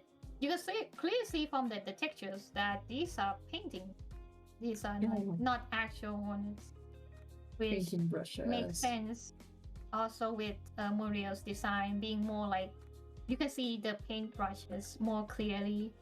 It's like being painting on like cemented wall, which makes sense. So after that, we're gonna be talking about his second form. His second form has like designs based on another deity of the sun. So this one is the deity of hummingbird instead. It's just hummingbird now. Which is Hummingbird. yeah. This is Huitzilopochtli, which is the patron god of Mexico, the god of sun and war. Basically, that one god. The reason why people know about the whole human sacrifice and kicking bodies down the stairs thing. That was his word. So the design I'm going to be pointing out, despite like Muriel's transformation in the game to phase 2 being like, burning himself alive, like burning out an artist really, is this staff. The staff here is in the shape of snake. Which Huitzilopochtli has a fire serpent as a weapon. So that's why his staff is now the serpent as the fire serpent.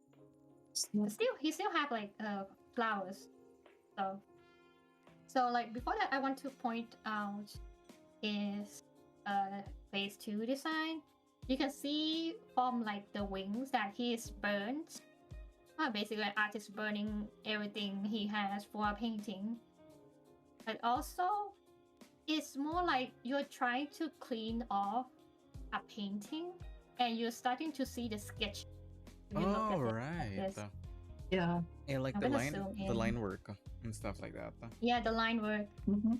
And this is the reason why it's like this is because he's fighting against Ramona, who is a cleaner, basically an exorcist. And Yeah, like she's exercising him. Yeah, he's getting exorcised, and basically Ramona's like scrubbing off the painting. But Yeah, scrubbing off what's the the- very chemical painting of yeah. him. What's the thing that is it just called a cleaner? No, there's a No, specific He's chemical more for like a it. painter now. Yeah. Yeah, this exercise. Now, there's also it's also the same with the enemies here. If you can see the difference, this is the enemy in the phase 1, the enemy in the phase 2. You The can see ads. more clearly that it's more sketch. It becomes a sketch because it's been cleaned out from like the pigment of the depths of myth and metro basically Yeah. crack cocaine. Okay, So I as a think like the concept design artist, is really but good. like the concept Mhm. artist, how do you like explain this in a way like, oh, I need your sketches, but also make it sketches? That basically explain that okay, I need your sketches, but I need to be like transition between like the sketches and the render basically.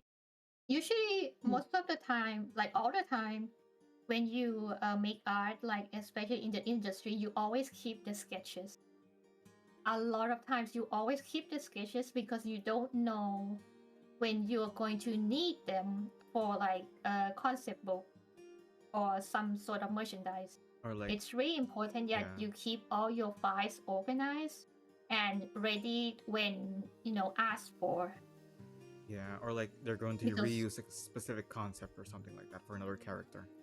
yeah, so yeah, this is I did not prepare any mini game because this is pretty much all I'm gonna be doing. And how do you feel about it now that you know some of the concepts Yeah. for the three You characters? really wish that Lady by the Lake got more screen time. Come on. True. It's Uh, okay. We probably gonna be getting her character story at some point. She's 4-star. Come on. Anecdote. You'll probably get an I mean, like, anecdote of To be her. completely honest, I feel like she's the type of character that would benefit the most with the current anecdote format. That's I would say.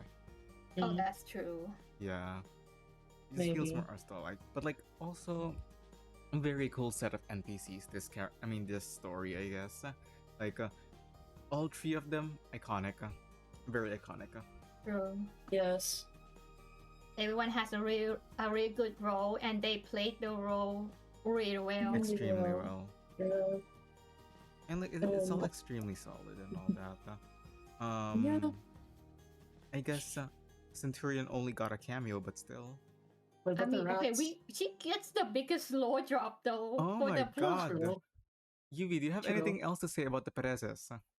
Oh my What? god, I forgot about the Perezes. Oh That's my god, wild. we need to put you to Man. jail. We need to put you to jail. I'm Bro. gonna put Yeah, you I through was like the wondering Turquoise what I Serpent forgot Club. about. I was like, okay, Oh my I God. can talk about the Perezes like right now. Okay, Can you go like for it. cut in like the art of the mice in the editing? Okay. More work for me, but I am happy about it. I'm willing to do more work for the Okay. Perezes. Okay, look, the Perezes Perezes are are good. based on the Mexican tooth fairies, actually called the Perezes in the same name. Actual Oh Perezes. wow, really?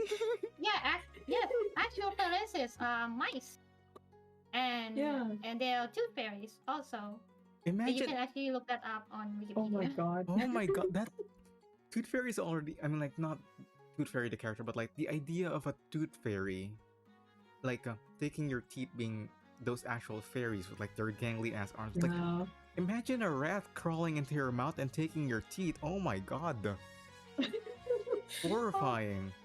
Horrifying. Just to confirm, Yuvi, what exactly is the story that you're referring to? Because is it called Ratoncito Perez? Question mark. The Perez mouse, basically the tooth theater. Yeah. Yes, basically the tooth mouth. tooth dealer. That's why I call it the tooth fairy, basically.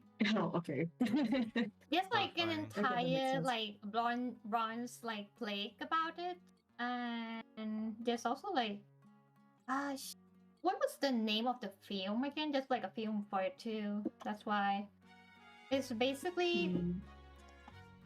tooth fairy because they're basically mice that go underneath the children's pillow to take their milk teeth, the baby tooth, Ah, basically. yeah. Okay, at the very Yeah, least, it's yeah, under that the makes pillow more rather than sense. in their mouths. Yeah, That's it's good. basically just tooth fairy. That's good. Yeah, Mice. basically. Yeah, I'm still Oh kind my of stuck on God. like the tooth fairy version we have in reverse, where they literally go to your mouth and steal your teeth. Try to. Yeah, I Or was try like kind to. of wondering if Tooth Fairy in reverse is actually based on Tooth Fairy from the Hannibal Lecter series. Yeah. Oh, Like, right. are you based on that? I was like, she's in the horror, Maybe. event. So I was like, are you based on that? Could be a maybe. Yeah, because the next give- one is based on The Silence of the Lamb, which is the next book after that. Yeah. Oh yeah. And then we ignore the I third think book that- where the FBI investigator gets together with Hannibal Lecter. We ignore Yeah, that. that was weird. We ignore that. We don't Not talk canon. about that. I want to give a fun fact because I just have the wiki of the story on hand. Yeah. I think the movie you might be referring to is called in English The Hairy Tooth Fairy, which is about the rat, Eraton Perez, and apparently, um, the mouse also makes an appearance in the film Rise of the Guardians when, end quote, when one of Tooth Fairy's mini fairies finds him at work and tackles him before the Tooth Fairy stops the fight. So yeah. Oh, so that's why Yeah. there's mice. Oh, okay. You know what? That makes sense. Yeah. It could be because I I'm not remember one of the fun facts of the Perez mice is that it was also used in a toothpaste commercial. Oh yeah, Colgate in Venezuela. Oh yeah, it was Oh. Colgate. I was like, was it Colgate? I feel like Yeah. I'm discovering a whole ass new world right now. Wait, like we have just to be clear, we have some Latino ooms from somewhere. We need you guys to confirm that information for us in like the comments or whatever, man. Yeah, please. That would be really Yeah. appreciated. I am wondering right Oh, that would now. be so funny. I I am need to see that. That would thinking, be so oh my funny. god. Like really, goddamn. I guess like the Tooth Fairy business is kind of running low right now. They're running out of funds, and that's why they took to the mafia. Good for them. Yeah, true. Good for them? Question mark. Good for them. They found crack cocaine, I guess. Yeah. Puppets Maybe. more. It's okay. Hope I'm it's sure the cute. Perezes is gonna be playable soon. I'm probably gonna be like, I maybe hope so. analyzing Yeah. when The they're thing is that playable. for one, aside from one very obvious character that is definitely not going to be playable at any capacity whatsoever from here on out, all of the NPCs have like potential to be playable because we already know the Uh-huh. case for one of them. Anil, on the other hand, feels like he's going to make further appearances in the future, which I really hope so. As some sort of a business partner for Lorenz Butterfly. The Perezes is a little bit trickier, but for one, they have a full ass live 2D model. And like They can make it work. yeah, they have a They full can ass make it work. live 2D model, and number two, they have a full ass battle sprite. Yeah. And like I feel like it would be kind of a waste to just simply throw them away. So I hope that we get to see a little bit more of them. Hopefully DC and fandom likes them because God Maybe. forbid It's wishful thinking. it's wishful thinking. They hate pickles and like Why would you hate pickles? That's a Aw. coffee dog. That's cool. God forbid Oopie. God forbid. you know. But yeah, it's so stupid. Like the whole argument is stupid, but it's like whatever. It's been 3 years since been- that happened. Yeah, but Okay, yeah. look. Yeah. I don't think the gacha community is ever going to be 100% happy. So No let's just enjoy community what is we ever enjoy. going to be happy, with all due respect. Yeah. yeah. This is not. We move on forward.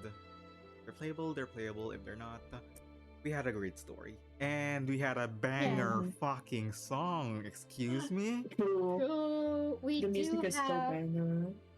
the best soundtrack, We have Los Perezes. especially the True. battle. It's great. True. True. We have their fucking diss track. Okay, they shit talked on all of us two-legged motherfuckers, and I'm more than happy True, enough true. with that. Oh my god, we Yeah. can include Mama Perez in the list of canonical mothers playable. Yeah, The Yeah. canonical And characters healthy that mothers. have fucked. Jesus. Because with all due respect, we don't have that much in reverse. Like the characters, the first character that we had that has canonically had sex is Ezio Auditore di Firenze, and even then, that's a collab character, very much treading the line. What's the next character? It's not even that old. Yeah, I don't think we should include this in the post recording. I don't know. no, But it's let's see. fine. It's fine. It's fine. But yeah, It's Okay, you know okay. what? I'm a bit worried. we're We can straying a have bit that. away from the topic. Any last thoughts? Any last things you want to say about the Perezes? Oh, they're great. They're really funny. They're really funny. They're really funny, listen but to. I don't think anyone's gonna be yelling about how they're morally corrupted because they're mice. They're Yeah. silly little guys. They're Quote, little guys, I'm unquote. pretty sure like a bunch Yeah. of people died for that. Yeah, like they said that Yeah. they kill people every week. yeah. They probably, honestly, the fact that they are capable of killing people in the first place might be something to be a bit scared of. Yeah, like Because have you seen how they described being Perez? Because like they said, so we staged a coup, and they never proceeded to explain anything afterwards. and Oh the yeah, we only staged a visual coup. storytelling they Simple gave, thing. the only Oh, visual it's my storytelling that thing, they gave was that the house was set on fire. And Yeah. I'm like, what did I do with that? Yeah. I mean, I mean, like Yeah. the rats original could Perez probably might do have it. been fine. Yeah. Yeah. Oh man. And also trying to auction off an awaken. Yeah, That's that's kinda entitled. fucked up. Yeah. That said, though, it is impressive that, canonically, it is confirmed that under the Rats' rule, the Turquoise Serpent Club did improve. Like, not improve in terms of like Yeah. welfare, but like Okay, improve in look, terms it of was their the reach. crack cocaine. It They was the didn't crack have cocaine. crack cocaine at the time. That's the entire point. Like, Oh my god. they expanded. Even with Yeah. Oh my god. Yeah. And with Somehow. this, we have to oh my god, continuously live in fear in what other part of reverse is controlled by rats. Very happy. That's just Me too. Ratatouille though. It's just Ratatouille, god damn it. That's just Ratatouille though. Yeah. Uh-huh. Imagine like a Ratatouille Ratatouille AU where it's like Anil and Mama Perez. Alright, Oh. we're really getting Bruh. sidetracked here. How are you guys Okay, feeling? Okay. You know what? Okay. Let's It's a just sign to cut move on. to the Right. Let's move on forward to the next part. I am getting so ahead of myself. I'm so sorry. yeah. Let's just move on to the next one. Hello once again, and welcome to Widescreen. We are back to the widescreen. God fucking that. It actually hurts my That's so eyes this bright. time. It hurts my eyes this time because I changed recording setup, and now when I have to switch the slides, I actually have to stare at the widescreen instead of having it be in the small other screen on my phone. That it's way more manageable. But nonetheless, enough of my complaining. I'm gonna be complaining a lot more later.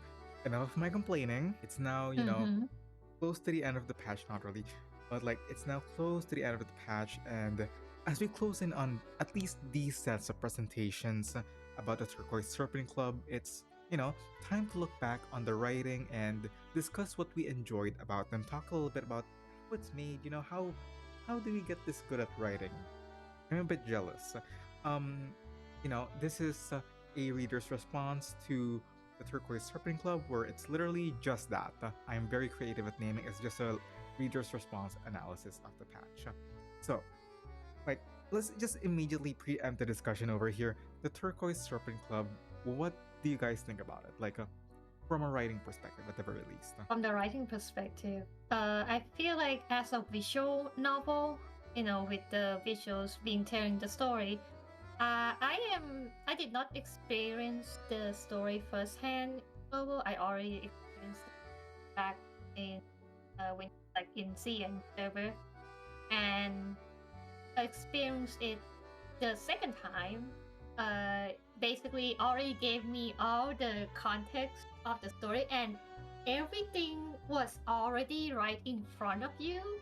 For people who have like experienced the story a second time, everything was already like in front of you at like the start of the story, like Yeah. just at the start of like when Centurion was like playing lottery, and Yeah. she got like Loteria. Lotario, and it's like it was right at the start of that, and it's like really interesting. As someone who like experienced the story a second time, is that it was right in front of you, but you did not notice anything At the time. as Yeah. like a first experience. Yeah, And I very that's much really agree with that. That's something that I feel like this patch very much benefits from, because it's somewhat of a murder mystery. It's a mystery, but there's a bit of murder, but I wouldn't completely classify it as murder mystery. Sure, why not? But like, I think I already mentioned this in the past, but when I had an art appreciation teacher, um, a while back,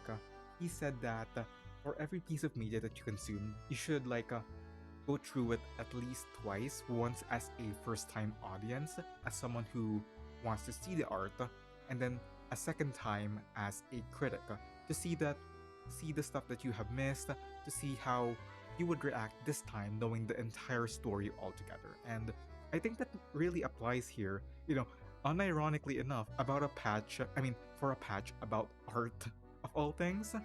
So yeah, that was really fun. Yep. And like, I think this extends even further to the fact that, we had the information right from the get go, from the patch poster itself. Very impressive. And like, Yeah. even still, I came in here with, I wouldn't say completely zero, but enough information. I mean, just little enough information that I still get surprised by a majority of the events happening here, and I very much really do appreciate that. Demos, how do you feel? I'm sorry.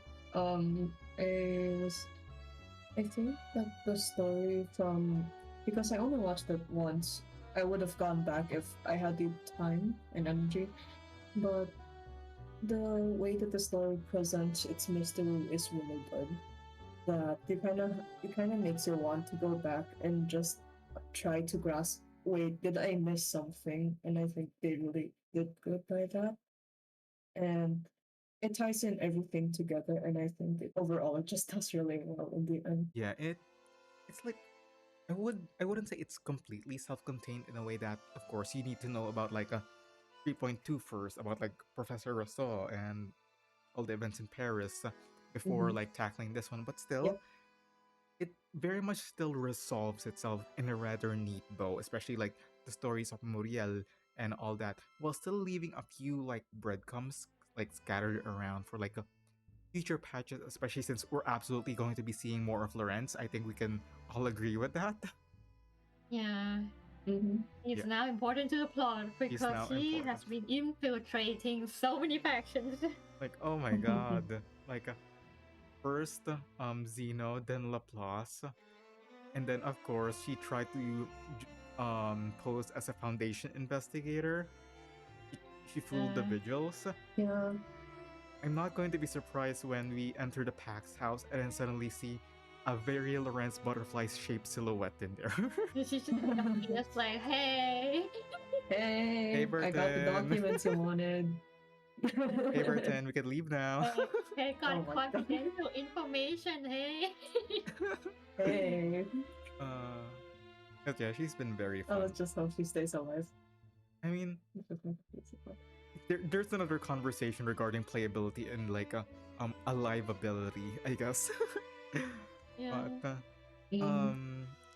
aside from that, there's like a lot of things that I wanted to talk about aside from, the nature of the patch being a mystery in a way that you needed to get all of the clues beforehand, and with those clues you could solve it yourself, but unfortunately you're not that smart for it.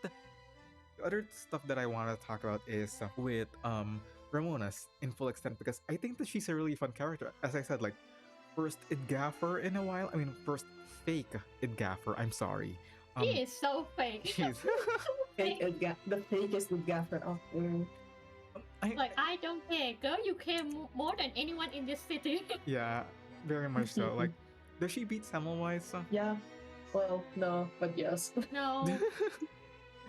I'm always like, No, oh, but I don't yes. care anyone but myself. And then when the storm hits, she's like, I need to save everyone, and Oh my especially God. Lorelai. And like, it's one thing for Semmelweis because she cares about herself, but for Ramona, she feel it's more so like I'm not paid enough to do this job. So like, it's a different kind of id gaff, you know. But yeah, unfortunately, however, this episode is recorded before the second half of the patch. Ramona is still not out by the time this is being recorded. Oopsies. So we'll have to make do with not talking about her for, at least for now. Maybe some other time. Who knows? Maybe there's another episode after this.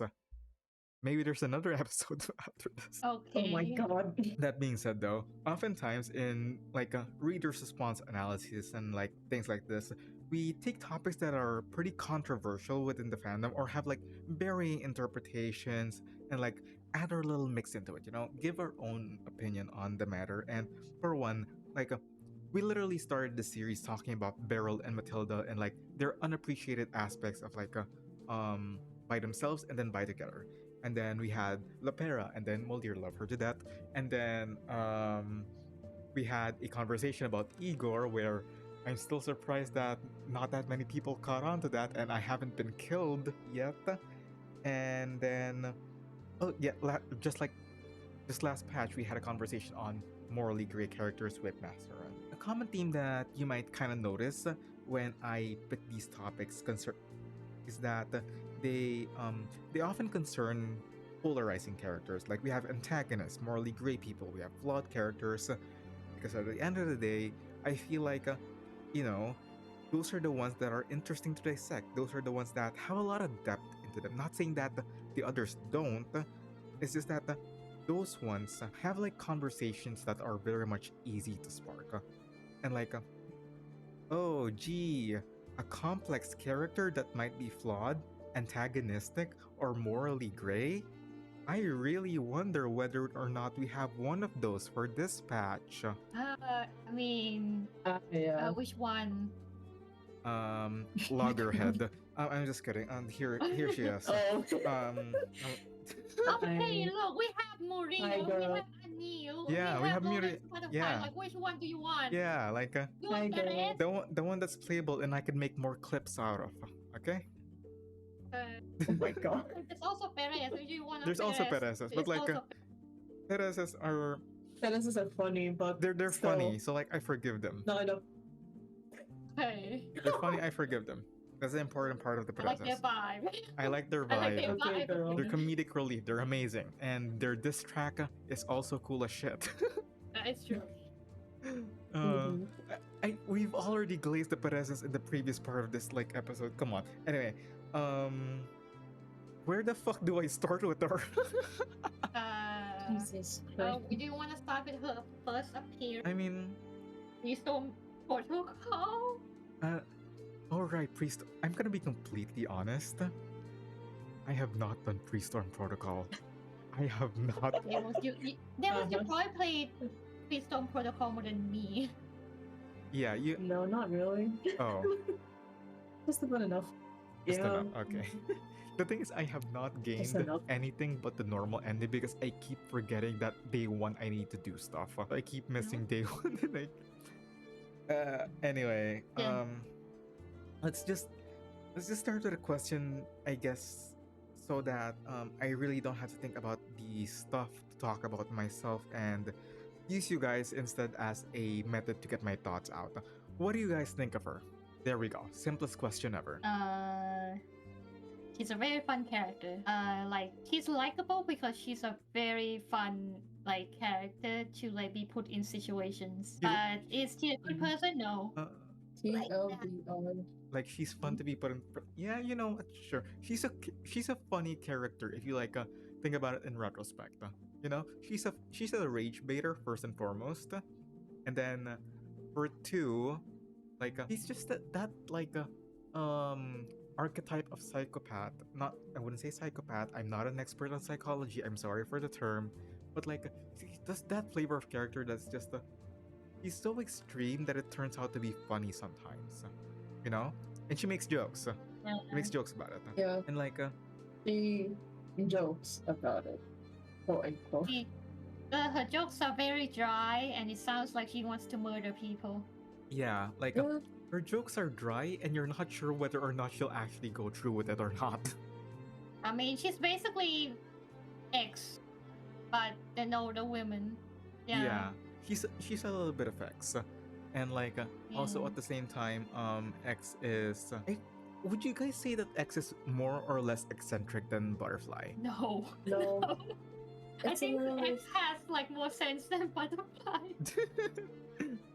Yeah. Yeah, sometimes It's a, because at sometimes least it feels X like has- yes. X is a goal. X is a what? X has a X- goal. X has a goal of making something meaningless. And like his whole thing is making things meaningless yet useful at the same time. Whereas Butterfly has a goal and she's gonna do it, Yeah, and like the Will of she'll the take Gears any anecdote. extreme to do It's a good it. anecdote.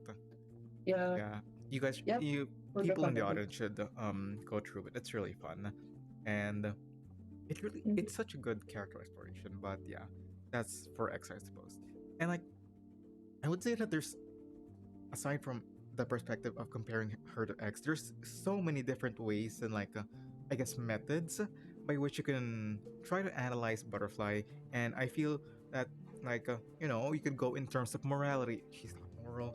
In terms of like results and all that, does the end justify the means? To like a Doyle's perspective, what does the author want to create? I mean, what does the author want to tell by creating her from a Watsonian perspective? To whatever theory I guess you have in store. One thing is for certain though. Well, yeah, as I said, she falls into the moral gray. I think we could all agree with that.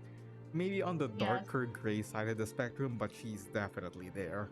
You know. Now, like just like as a quick conversation piece, I want to get your thoughts in.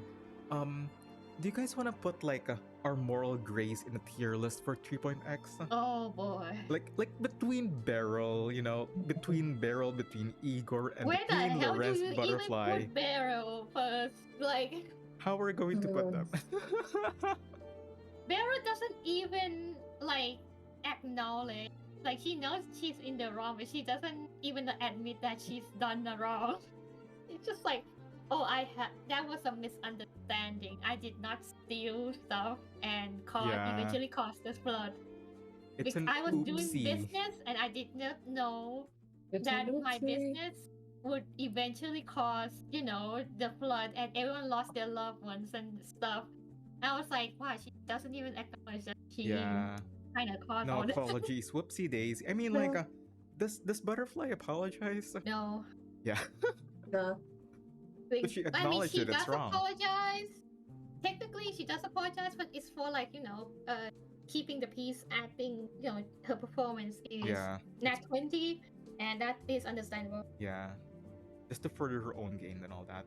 And like the thing is, I Mhm. feel like Mhm. Butterfly knows and realizes and like admits that her actions are wrong because like it reminds me of how she was looking outside the window during Dia de los Muertos in a way that like she realizes that you know, like letting that diplomat die by that murder is bad. Like most people would probably try to save that guy, but like she just doesn't care. Yeah. So it's like Barrel against Butterfly is apathy, I guess, against Yeah. what's the right word? What's the right word for that? I feel like there's like Yeah. a bit of an overlap between Lawrence Butterfly and Burrow is that they know that things are going to happen because of their arcane skill, and because they have that skill since birth. It's become like, I guess I'll just watch it happen because it has always been like this. Except Yeah. like Lawrence Butterfly actually enjoys watching the dominoes fall. So Yeah, it's like how she phrased it. he likes being. I mean, like I don't think Beryl likes being that big of a spectator in comparison to her. Quite. Barry is not quite like that. She's more like a victim of her own circumstances that she was born with. Lawrence Butterfly is more like she's thriving. Yeah, because like She's the kind thing of is, thriving. Beryl, she can't really do anything about it. Florence Butterfly, she sees things and then sees them as either if my apathy would serve to continue this like a line, and if it would continue to help me further my goals, then why should I change, or why should I care about this, or why should I change this or something like that, I suppose. Yes, it depends on like if it benefits her Yeah. or not. She's very goal oriented more than anything. Yeah. So like, how did we manage to have Igor at the very top of our tier list? I did not put him at the top of this actually. Oh, really? In terms of like I would not morally put him- gray. I never put him at the top of the tier list. Who's at your top then? Like Psycho. Can we get the NPCs or No. Just between the three of them. the Burial, Lawrence Butterfly, Igor? Yeah. Okay. Honestly, I would put like Igor at like bottom tier. Gonna lie, at least he feels skilled and feels wrong. Yeah. The other two, I don't think they do. Yeah. Look, if we're gonna be like comparing morals and putting in a tier list, I don't think like measuring it by how well they treat children is gonna cut it. So this is gonna be like really depending on how the character like feels. Do they feel guilt Do about they feel guilt or not? Because God, there are some people that do not. No, because like I don't think Burrow and Lawrence Butterfly feel that much guilt of the things they do at all. Like, look, Constance Scott is like what, a teenager? I think she's like a kid. Yeah, she's 16, I She think. got her throat sliced because Burrow manipulated her and used her as like for stealing stuff. Yeah, and that she's ended probably up going to be badly. locked up for something like that.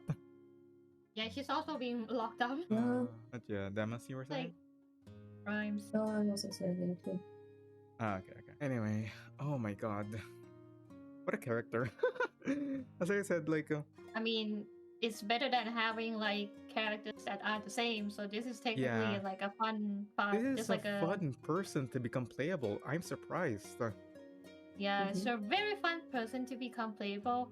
But I feel like most people are okay with her because one, she slays. Yeah, she Two, slays. she's like actually an okay mother figure teacher. I guess so. To like Egon X. Sure, why not? But like, pretty privilege, I guess. Sorry, Igor, you did not have the pretty privileges. No, That's why no, people the thing hate is, you.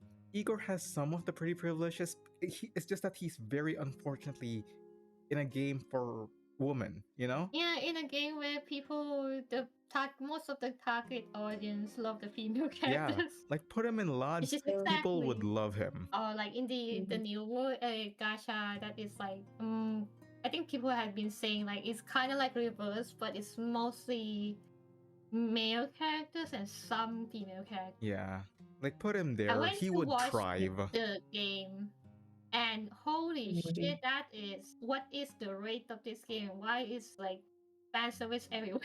Yeah, I mean, like, I guess at least they know their audience, you know.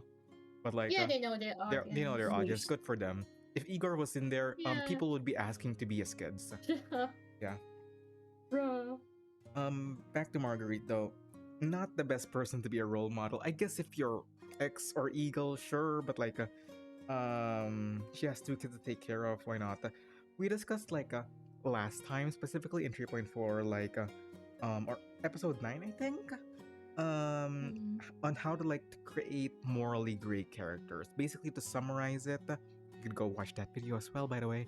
To summarize it, to create a morally great character, you need either the motivations be wrong, the actions be wrong, or have the entire thing be presented as like a part of a bigger picture or a larger message that you want to convey about the character, you know?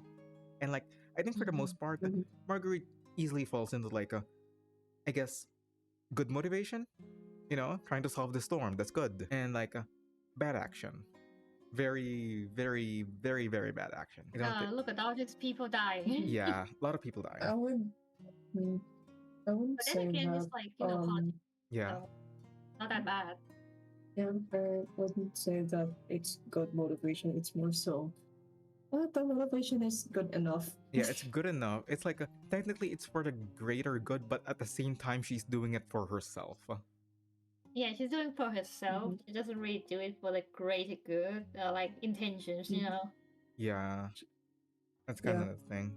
And like, as much as I would like to rehash the entire morally great conversation, we've already discussed how it works and how characters can fall into that archetype. And like, instead of that, I want to talk about something else in this episode, and I want to discuss another type of archetype altogether that I think still fits Lawrence. And like, now, the thing is, if you played like other games or hell, any other book, like those in, I don't know, sci-fi or dystopia setting, Lawrence Butterfly is like not exactly an original concept, I would feel like. Like, sure, she's an original character, but the concept itself, like where her roots lie, is still very much common in other forms of media. Like a person who's better than everyone else, someone that outsmarts other intellectuals in the room, like gets the answer faster, just a league above everyone. Basically, he's more or less the archetype of genius. And that's what we're going to be talking about today. The genius archetype, or more specifically, I suppose, a little bit closer to evil genius, quote unquote, big quote unquotes on there, but for now, let's just simply settle into the definition. The genius archetype is like really heavily contested for quite a long time as to whether some actually fall into it or not, since, you know, masterminding and stuff like that. Because the thing is, it's hard to write a genius, or, well, to put it another way, I think that it's easy to fail in writing a genius. Like, it's so easy to get into pitfalls where your genius you're building up towards is not actually a genius at all and falls flat. There's also like other geniuses where they're too much of a genius on the other hand and they become Mary Sue or something like that. Never challenged, which, you know, sometimes it could be good, but like for a majority of the time when, especially when they're like the pivotal character, it ends up falling flat. And I have a few examples of geniuses here. And the thing that I wanted to talk about, no. The thing that I wanted to give an example of is what happened recently with like The Boys and all that. If you're familiar with the series and all, I get it a lot in my Right. timeline. Yeah, Sister Sage. Like I get it a lot in the timeline, and I got spoiled even though I never ever like watched the show, and I don't even have Amazon Prime. So like, I'm larping The Boys at the moment. Okay, I'm larping, but basically, there's this Okay. character in the show called Sister Sage, and she is supposedly the smartest person in the whole wide world. And she has quite a bit of screen time and focus and power, and like, you know, as you go through it, you assume that in the background, like, she's having this massive ass plan, and she has all this underlying actions that will make sense once you figure out what her plan actually is. And like, yes, well, you know, yes, she does have a plan. Is it a satisfactory one though? You know, is it a plan from the smartest person in the world?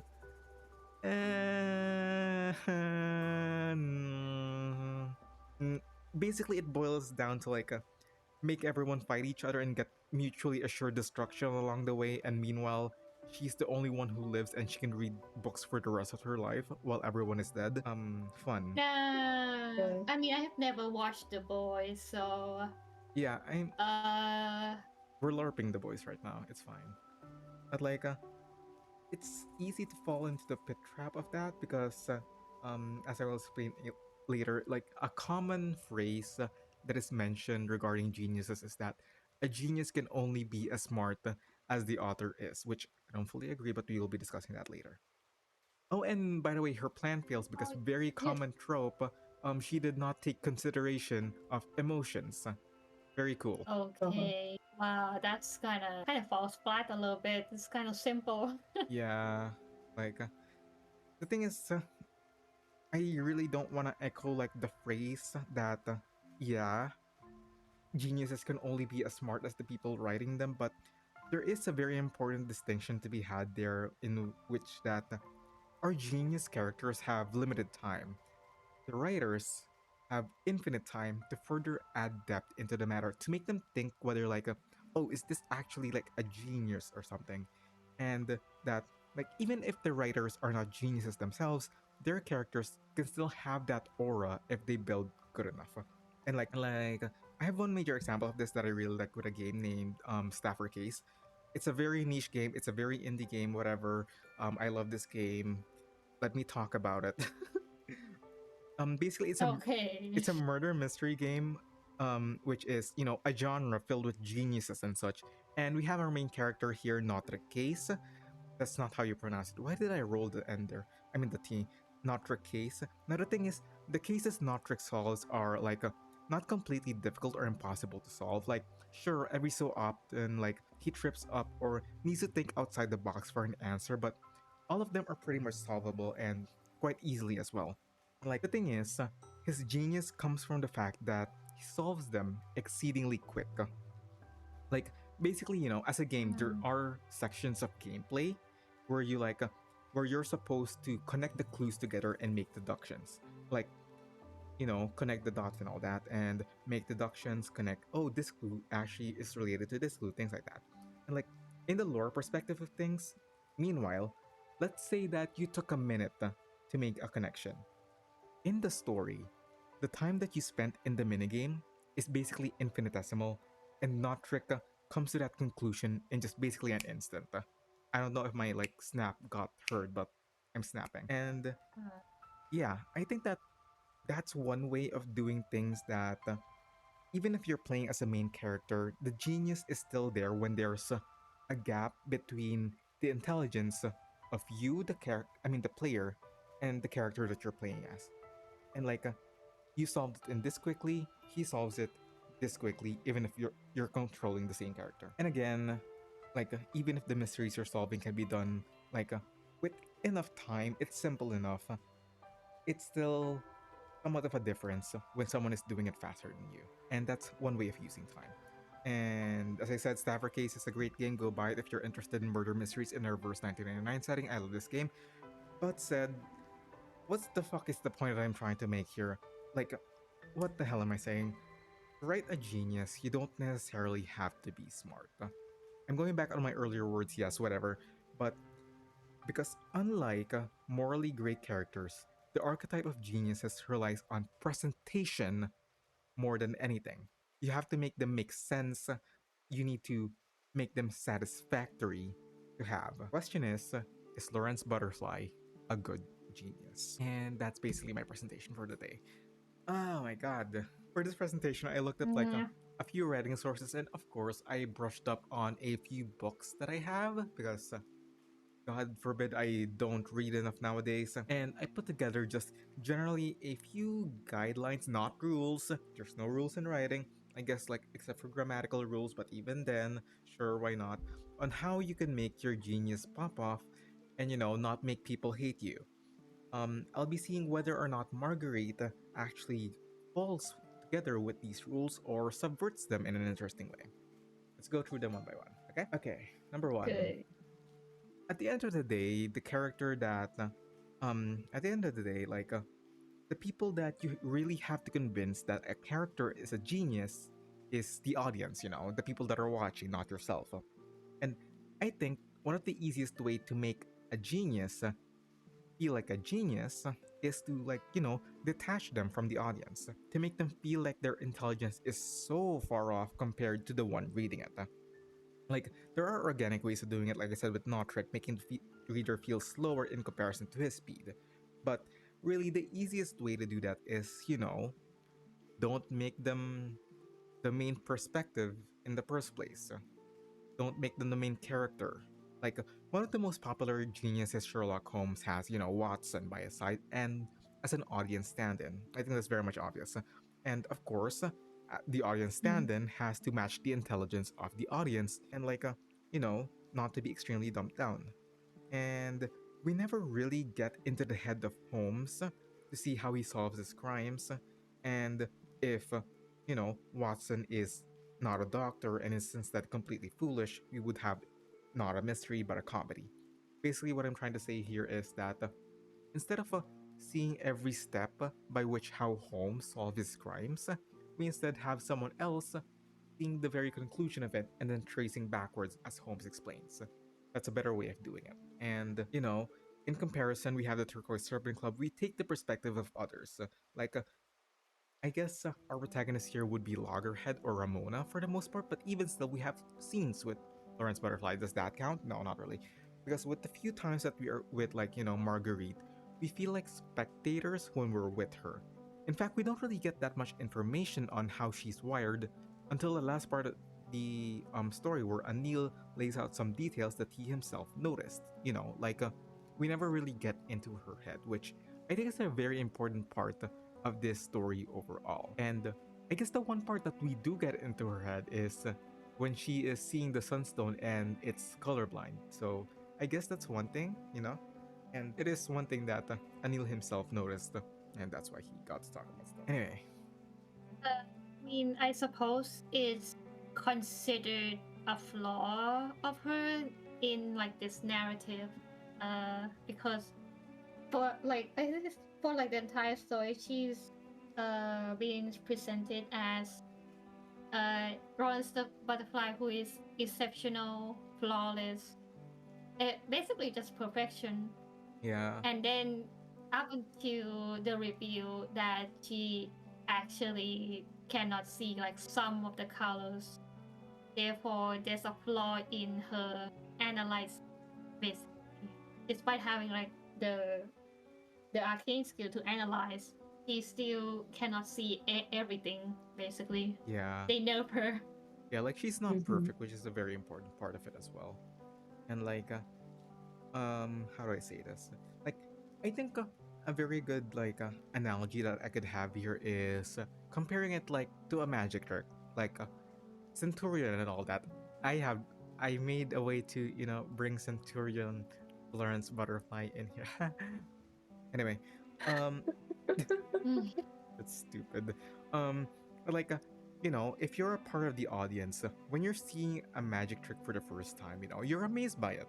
And then maybe afterwards, like after they Yeah. perform the magic trick, you they show how the magic trick works, and like you go, oh, I didn't realize it was done like that, and things like that.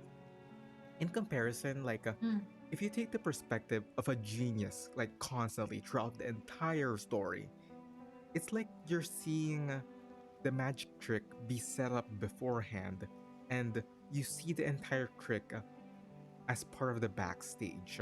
Like, maybe that's fun for some people, sure, but it's not really that fun for a majority, where, you see the inner workings of everything as it's being done instead of being revealed. That's not how a usual plot goes with, like, a rising action climax denouement and things like that. And aside from that, and like, once you have your audience ready, and you once you have your audience ready, and once you have already separated them enough from your genius, you also have to make sure that the magic trick that they perform is worth it to watch. And that's the second part, which is make them do smart shit. Genius do smart shit. Very obvious. Like, you actually need to make your smart character do smart things.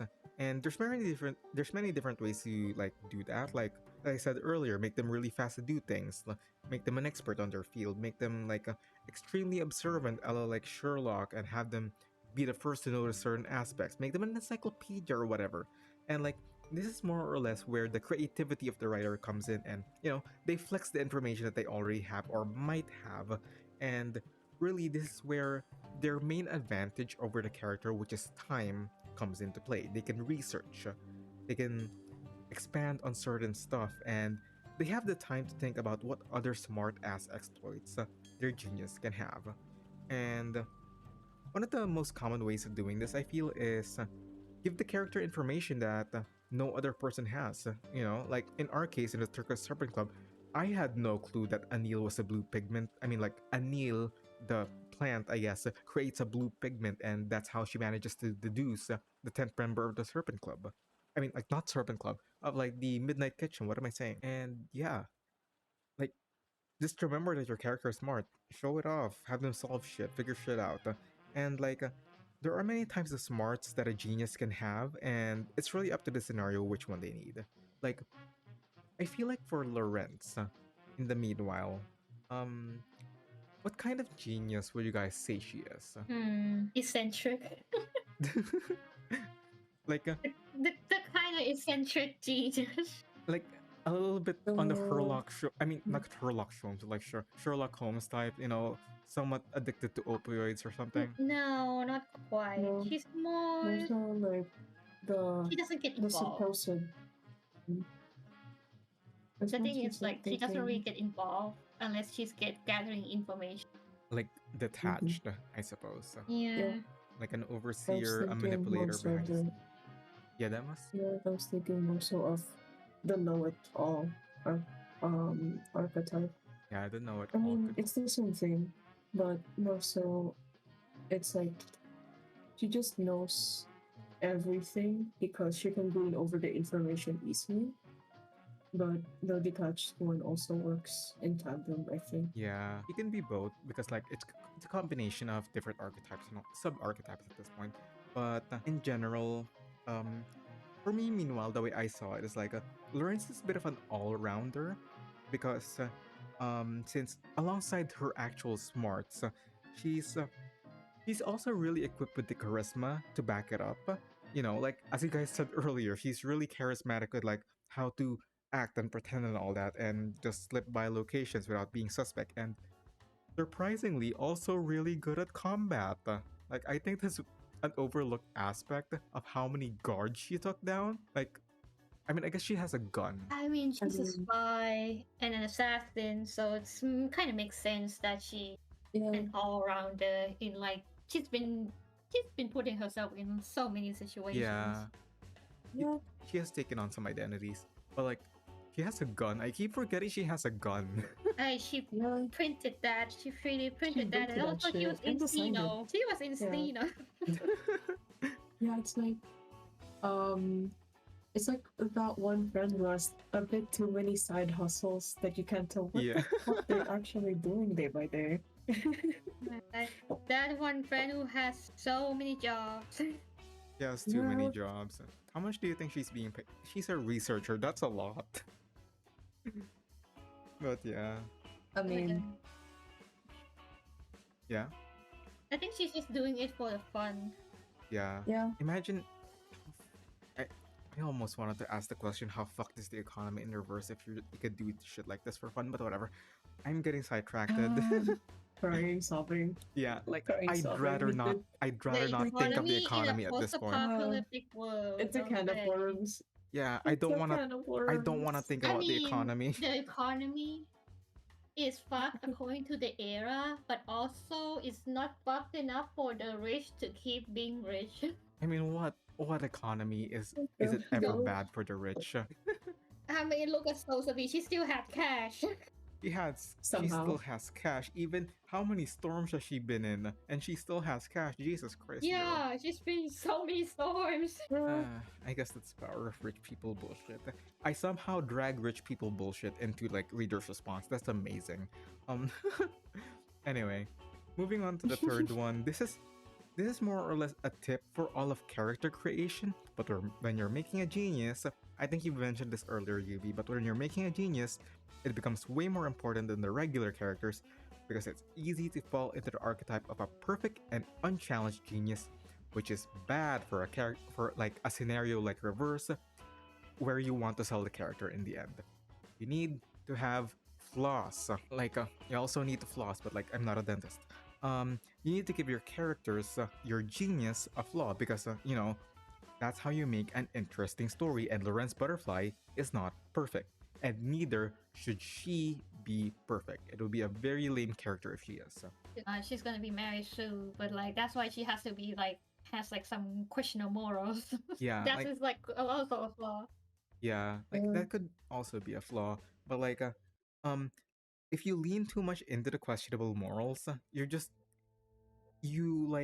I would say you lean in from being a Mary Sue to a look at how cool and edgy my character is. It's a Sonic the Hedgehog OC.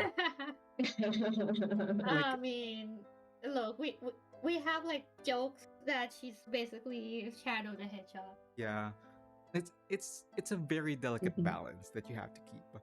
And I feel like the importance of having a challenge to your genius be like really understated, and especially episode 19, I mean stage 19 of this event and all that.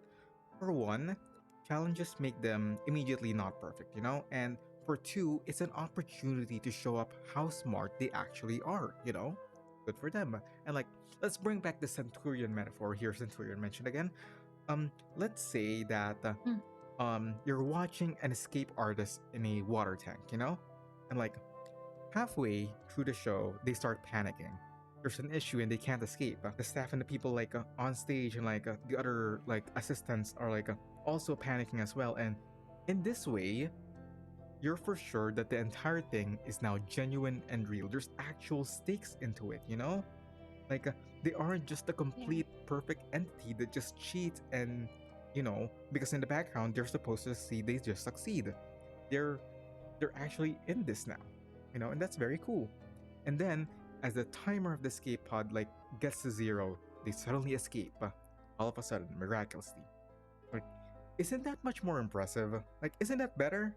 For a genius to actually face a problem and then solve it over time because they're smart, instead of being handed a mystery and immediately solving it without issue, It just feels much more satisfying altogether. And that's exactly what I felt when Lorenz said that she is when Anil said that she is colorblind. It's a very important scene for me personally because it really reshaped how I thought of her, especially during the last sections of the story. Because in this way, she encountered an obstacle along the way that one, she is literally disabled from figuring it out, and yet in the end, still she managed to solve the mystery in a different manner. Through I guess figuring it out with Anil's name instead. That's impressive. That's cool. I like that. More importantly, it serves as a reminder that she isn't perfect. She has to actually work with it, with her intellect that she has to show off, instead of the writer giving it to her for free. It's a minor flaw, as she said, but it's one that she is, quite insecure about. She gets insecure about shit like that, and even threatens, Anil, who said that maybe he will reveal it. And that's very much a dimension of her character that I very much appreciate. So, woo, congrats to the writers. You guys did well. The writers doing okay, we're making a flawed character who appears perfect at first. Yeah. We're making Shadow the Hedgehog, but he has trauma. Shadow the Hedgehog already has trauma. Already has trauma. We're just gonna make Shadow the Hedgehog, but blonde. But blonde and also French. Yeah, Blonde and French, and also wears white. Yeah. But regardless, they do love Latinos, so it's whatever. They Yeah. Look, that's the main thing why we keep calling Lawrence Butterfly Shadow the Hedgehog. She just loves Latinas. He loves Latinas. Oh, like yeah. as much as like I want to say like earlier that the reason we're comparing Lorenz Butterfly to Shadow the Hedgehog being that she can be a very edgy character if you take it too far. It's just that she just really loves Latinas. Yeah. Oh No, my that's god. the original joke. That's the original That's joke. the That's original and joke. you know what? It's On a all bit too honesty, simple. that's all that is. Yeah, it's a bit too simple. But yeah, speaking of like dimensions to her character, I suppose. Once again, very basic writing tip. Number 4, flesh out their character altogether. Very traumatizing moment, I know. Very lovely. Like if they're going to be important, have enough depth to them to justify their importance, or else, once again, you're making a Mary Sue or like a Sonic the Hedgehog OC. Whatever. There are some very good Sonic the Hedgehog OCs out there. I am sorry for offending all of you. I'm sure your OCs are lovely. I'm sorry. This is an apology to the Sonic Yes, the we're Hedgehog stuck fans. in the Sonic the Hedgehog comparison now. Yeah. But yeah, there are like of course, there's many different tropes to the genius characters. You know, silent loner types, mad scientists, jaded intellectuals, nerd, whatever. And like it's very easy to like fall into those tropes. And I'm not saying they're bad, but they can be worked around. This is more or less like a works along with the tip from earlier in the way that you have to make it work alongside your audience. In that you have to make their intelligence feel distant, and yet aside from them not being the protagonist, they could also have characteristics that are against most people. Like this is the case for, say, let's bring back Sherlock here. He's eccentric, you know, and he's addicted to opioids. As I said earlier, I'm sure that a lot of people are not addicted to opioids, you know, and as such, they cannot relate to Sherlock, and as such, they cannot relate to his intelligence. That's one more aspect of it. And, you know, Marguerite, I feel, also falls into this perspective on the other hand, in a way that, you know, as much as we love Red Flag Central, I don't think that any of us are as fucked as her in the head, and we love her for it, you know, whatever. And her level of carefreeness and sociopathy, could you call it that? I don't know. Again, yeah. The more, I would say that from the account of other people I've talked to regarding her characterization, she falls more so on the like, what would it be called? Symptoms of antisocial personality disorder rather than sociopathy, but maybe it's the same thing. It could be one of the two. Yeah, it gets. I think it gets like. It's probably like differentiated for that.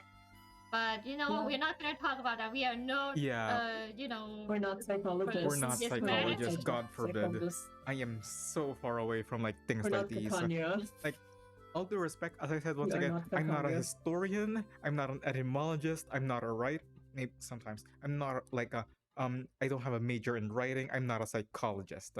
I am unqualified to do any of this shit. Why are you listening to me? I mean, Because it's fun. I used to study in psychology, but that was like a different type of major. It was for psychology in children. You know, as a teacher. Oh, like what do you call it again? Media Is something. Well, in Thai, it's basically called like children's psychology. So. Oh, okay. Yeah. I don't have to think about the short term. Okay. I don't know what's the English term, but that was the term in Thai. That's cool. But yeah, like her nature just really adds on to like our distance as a viewer to her actual stuff and morals and intelligence. And yeah. Another thing to add is that if you want to have a complex character, one of the most like common ways to add depth or like have other complexity into them is, you know, give them a foil tin hat. I'm just kidding. In this case, we kind of have a foil to her in the terms of Anil, more or less. Not completely perfect, but like that's how I see it. Throughout the latter half of the story, we didn't even realize they were having this little, you know, this little chess game in the background by themselves. Like hiding what they know that the other knows about them. A lot of knowing, but still. Meanwhile, at the end of Sorry, it, they were playing poker. yeah, they were playing poker They were playing poker. or like a loteria. Not the lottery. Lottery, Lottery is basically just lottery. Yeah, it's gambling. Yeah. They're gambling against each other, which I don't think is the case. Yeah. They're well calculated people, so maybe poker would do better actually. They Yeah, were playing backgammon. Backgammon. Yeah, sure, why not? Backgammon. But like, Strategies. even while they're playing strategy games, even when they're playing Battleship, They were playing Catan this whole entire time. even while they're playing Clue and Monopoly, Catan. you know, God, that would Yeah. be so silly. While they're doing that, they still see, or like at the very least, Lorenz see themselves as like similar, even when there's a bit of contrast in the way that Marguerite, as again, does not feel that much about her targets or the effects of saving people. She's very much self-centered in that way. Meanwhile, I'd argue that Anil, for some part of him, feels too much, and that's why he felt so dead in comparison by the end of it. Like, we have Butterfly over here, who I feel like is the actual does not give a fuck character of the chapter, and then we have Anil, who cares a bit too much, and although it's kind of in a fucked up way, you know, like things like that. It's cool. Yeah, he cares a lot to the point that it disappointed him. Yeah, So Yeah. he just like, you know what? We're just gonna spiral after this. After all this, Yeah. we're just gonna spiral. I'm letting my boyfriend spiral out. Like, oh my god. Oh, okay. I Wait. found 8 perfect targets for all of this. They all look exactly like my my lost oomphs and all that, but they're kind of not the same. God fucking damn it. How do I tell him this? He's already lost like half of his memories. God like- fucking damn it. I was like, Oh, I God. guess I'm just gonna, assist my partner into committing serial killing Yeah, around the goddamn city you're supposed to be protecting. yeah. Like, Mm. I guess I'm gonna do that and also like slowly lead my partner to insanity and then suicide. You know, It's just like, man, Anil, that's it's kind you of could have fucked up. done something else. You could have done something else. You could have get therapy. Yeah, like men would rather kill 8 people than get therapy. My God. But yeah, like I really like Stage 19. Like, it's a genius against somewhat of a genius, I suppose, sharing their views on a topic. Like, it's a common trope, you know, for geniuses to face off and all that. But at the time, at the very least, it felt natural and normal, and you know, give credit to where it's due. The writers really did rather well with Marguerite, I suppose. And now, you know, for my last tip, very simple. Don't make your other characters dumb, please, for the love of God. Like, I Don't think, dumb other stuff. yeah, I feel like that's an easy way of doing things, Yeah. and that's for the most part of CN, I believe. Correct me if I'm wrong. I don't know that much of CN. Believed how they treated Enigma and Ulrich come the ending of the event, and saying it immediately, I disagree. Like, funnily enough, the presentation was supposed to end with like a tip number 4, but 4 is a very like odd number. It's not odd, it's even, but like 4 is an odd number to end it on. And I joined like a stream last night, and this is one of the topics, and I thought, you know, why not plagiarize and put it here as well. But basically, I don't see it in a way that they made Ulrich or Enigma, either of them, dumber in retrospect. I see it more as them approaching a possible lead only to realize that, you know, maybe it's not really worth it to go over here. We have shit we want to do. You know, Laplace is losing its independence. Yeah, Do you because really want technically to? they already accept. Yeah. Because they already accept that Jones was, just a double name, basically just a fake name for Lawrence Butterfly. Yeah, it's just They're just confirmation. gonna here to confirm it, Yeah. and they Yeah. they look stupid because they keep arguing about it, and that's why they just look. Yeah, like they keep yowing it out like Yeah. corporate way. Yeah, in public Yeah, if- space. Yeah, if you put it in a realistic manner, if you if you're in a scenario where you just witness two people arguing about something so pointless, wouldn't you really think they're kind of stupid? But there's something about it that makes it a bit interesting anyway. Yeah, and like as I said, realism, like in a way that the thing is, I really do think that Enigma and Ulrich here, um, they stick to their characters. That's the most important part. Like Ulrich is a little bit more pragmatic in a way that, like, as long as there are results, it's fine, even if it comes from Lawrence Butterfly. I think he's very much fine with that, and he has shown that ever since like chapter 7 and all. Well, Enigma, he leans a little bit more on the sciencey stuff of reproducibility. That's his like a main issue back then, in like things like that, and requiring rigorous testing instead of getting letters from anonymous person. And there's the slight fear of unauthorized personnel, how do I say this? Unauthorized personnel having access to Laplace and Foundation information when, he's supposed to be the director of the place. That's like a thing of concern, I suppose. And yeah. I mean, they don't know if he's safe or dangerous. Yeah. Or not. Like, is that an ally or is that foe? Yeah. Nobody knows, and it's his responsibility to keep everyone safe because he's the director. Yeah. Like it fits within his character, and like I really don't think that they were dumbed down this entire event.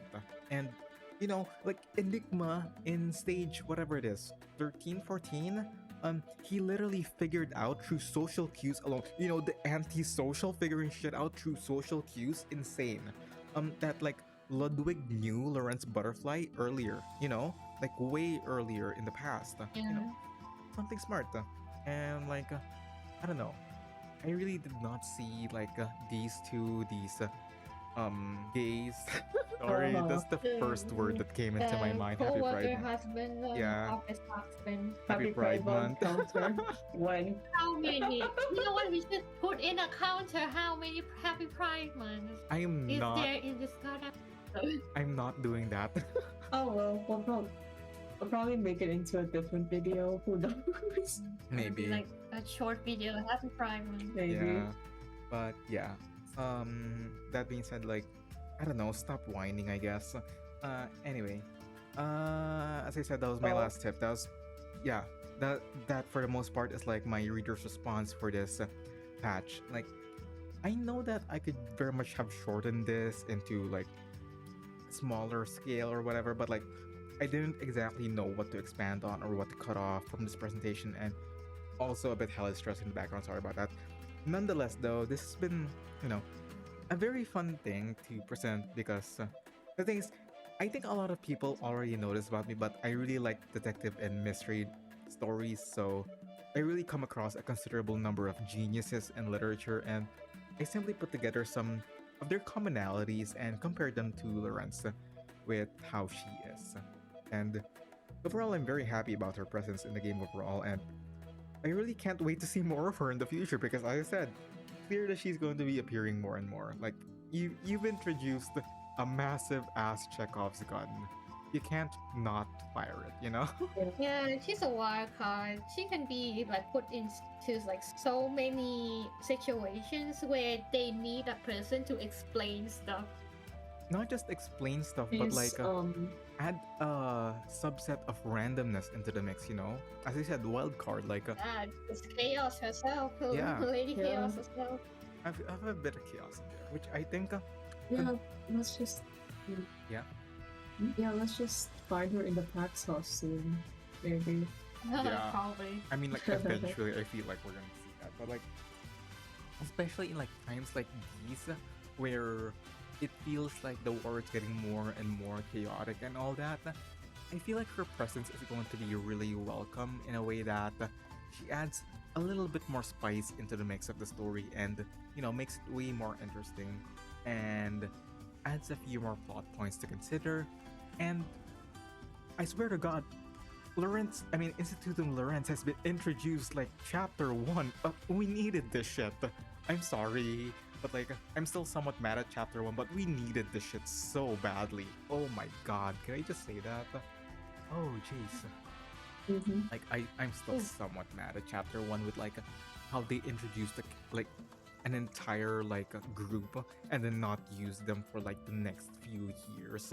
As far as you can see, I really don't like chapter one. This is what happens when you play a gacha game. This would have been better if this game was a visual novel. Yeah, like Yeah. maybe a little bit, but I don't think you'd have major rewrites as a visual novel. Oh my god. But yeah, Yeah. there's a lot of that can be and I'm sure will be done with her character and with her actions. And you know, I hope that since I've already discussed how good she is written in this patch, I really hope that in the future she will be as equally well written as you know, she is now, I suppose is what I'm saying. And yeah, that's more or less my presentation for today. I'm really happy that I got to talk about this. And yeah, let's close off this episode, shall we? All right. Now, once again, we are done with our presentations for a patch series. How do you feel? I mean, like, I feel like at the very end of all of these, like, little presentations, we go like, oh my god, I'm so fucking tired. So, I guess, Yes. aside from being tired, It's how else do like, we feel? It's patch 3.5. We have gone through quite a lot from 3.1. We don't talk about 3.0. We don't talk about the secret episode that no one talks about. We do not talk about the secret episodes until now. It's gonna be like a running joke at this point. Yes, very much so. I still have the files, by the way. Oh, It's The never supposed seen. I also have the prototype overlay, which is kind of ass. It's still great, honestly, but like it's never seeing the It's- public. Oh, it's so bad. It's more like a, prototype. It's more like a sketch than it is an overlay. I mean, like it's in the name, it's a prototype, but still, we've been here since 3.1. Like again, like as I said last episode, we're now in double digits. It's been a bit. 5 patches, Jesus. 5 patches, like Yeah, 10 12 episodes and a bunch Yeah. of shorts. and a bunch of shorts, like a bunch of shorts that I had put my blood, sweat, and tears in. Unfortunately, I love Yeah, and then you had to do gamble with the algorithm, unfortunately. Very Which fun. can be good or Sounds like the not. algorithm. Depends. Yeah, I love gambling. I guess what I'm trying to say, Turquoise Serpent Club, gambling, playing gacha. connection, whatever. You can tell that I'm tired in the way that I'm not making any sense anymore in my like words and stuff like that. But it's been Yup. really fun. Like each of us has done like 10 presentations by this point. Multiply that by 3, that totals 30.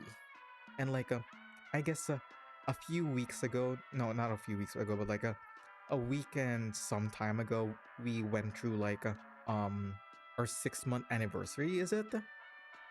Since we had started in like June, January 3, and June 3. Would June 3 be 6 months or 5 months? Yeah, 5. 5. Ah, fuck. I'm stupid, chat. Never mind. Ignore me. Ignore me. That's okay. Next month. It's, But- I mean, technically it started like since Yeah. the last year, Yeah, December. like at the end. When we recorded that stuff, Mhm. and I had to edit it, and I had to Yeah. render stuff while New Year is happening. Very fun. That being said, though, yeah, there's really a lot of memories to go back on, and I'm very much happy that we made it to episode 11. This is 11, right? Yeah, this is 11. It's been quite a journey so far, and I'm very happy that episode 11 and 10 and 3.5 and all together are very good. It's very fun. Like, I enjoyed this patch so much. Like, I feel like this does not deserve the 5-week treatment. Like, come on. I would love to talk about this patch a little bit more. Maybe not in It's this. really Yeah. unfortunate that it's Yeah. like been shortened by a lot, and it's just like, well, at least we get to experience the story, even though we have to like kind of rush it a little bit. Yeah, a little bit. Like, you can tell that on my side, my presentation is a bit hectic, but things also happen in the background. But it's fine. We're over it, and more importantly, we got what we wanted to talk about out of the way. I mean, like not out of the way, but like out to the public and all that. If that makes any sense. Mm. And I guess as Voidcast, we more or less have done our job for this patch. I really do wonder whether or not we'll, you know, you know, Yeah. We'll talk about the depths of mist again in another episode. Yeah, You know what? In every I'm- god episode has been a depths of mist. I'm I'm right here. so yeah. I mean, like it's Depressed. Deimos' job, and you know, it feels like you're Yeah. slowly turning into Professor Rousseau with like a, like near the end of 3.2, but like condolences, I guess. I'm just stuck in my box as well. We're all I'm stuck in turning our one into resources. Enigma by the day. Yeah. Okay, look. I'm gonna get like an episode where I have to analyze so many characters and it would be not that great and I Yeah. would be like forgetting things. I- Such as the Perez. Yeah. Perezes. The Perezes. Oh. I love them. They should be playable. They really should be playable. Come on. Come on, give me another new 4-star. I love the 4 stars. Yeah. And then the monkey's paw curls. You end up with an episode with a patch with 4 playable characters, and then like 4 NPCs. Oh.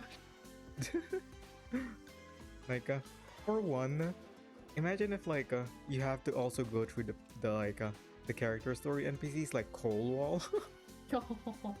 Oh, that would be interesting. Yeah, my condolences. Oh wait, I just realized. Did you go for Ludwig dispatch? No, right? No, and there's a good reason why. Gee, I wonder what that reason is going to be. I guess we'll just see in the future episodes. Haha. I don't know what happens in CN. Yeah. Anyway, with all that in mind, do you guys have any final messages for the Turquoise Serpent Club? You know. Before we close off our, another episode, anyone wanna put in the comments on what our portraits is supposed to be based on according to the painting?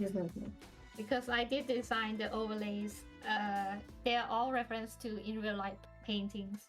Yes, and they're very much lovely. Like shout out UV once again. We already did a shout out earlier in like the intro, but like shout out UV again. We love you. Yeah. Yeah. Oh, besides like the portraits, there's also like the elements in the overlay itself being a reference to some kind of art, and the topic that is in the patch. Because like of course I did my research Yeah. and researched too much into the overlay. Yeah, like UV spends too much You time. can Like tell you love something. yeah. Yeah. Yeah, like Yeah. spend time analyzing this very frame right now, okay? Make UV's time worth it. I swear to God. If you don't, I'm gonna kill Yes. you. I'm not gonna. I'm gonna cut We're out. both I'm gonna gonna kill cut you. out that. Should we have death threats? Is this going to be flagged on YouTube? No, we're already far gone into like the hours. It only counts for like the first few minutes of like the video, and the rest they just like don't analyze, like try to get anything from it. Basically, the Yeah, content is really long. I guess Yeah, they so. just skim it over. So it's okay. Yeah. Yeah. But regardless, Demos, do you it's have okay. any last comments on the patch? I feel like there should be more mysteries like this one. Just Mm. put it simple. Yeah, like Oh yeah, a fun murder mystery. yeah, we haven't had like a Just- full-on Agatha Christie-esque mystery. Like even the Midnight Whistle does not count. Mm. It's more like a zombie apocalypse. Yeah, Yeah. it shifted genres a bit there. Yeah, the trains. The genre was trains. The genre was strange, really. That being said, though, for me, I guess my last complaint of this patch is that it did not have Musae's arcade, so that's very much depressing, and I am very Bro. yeah. Unfortunately, I hope to get to talk about Ramona soon, if I'm given the opportunity with Church. But aside from that, I'm very much happy with how everything turned out.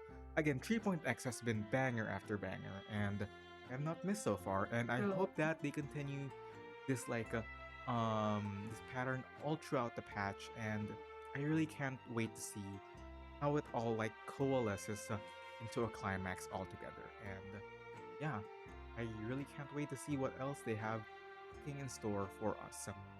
But for now, with all that being said, Yeah. once again, I have been ReddShifted, and together with my co-hosts UV and Demos, we have been 199.9 FM, the only radio station you could trust in these ever-changing times. Here to say, but it is never one thread that pulls the news. Everything is connected. Every word, every action shapes the next, like the flapping of a butterfly's wings. My dear listeners, I hope you all have a wonderful morning, evening, afternoon, or night. This will be the end of today's broadcast. Thank you very much for listening.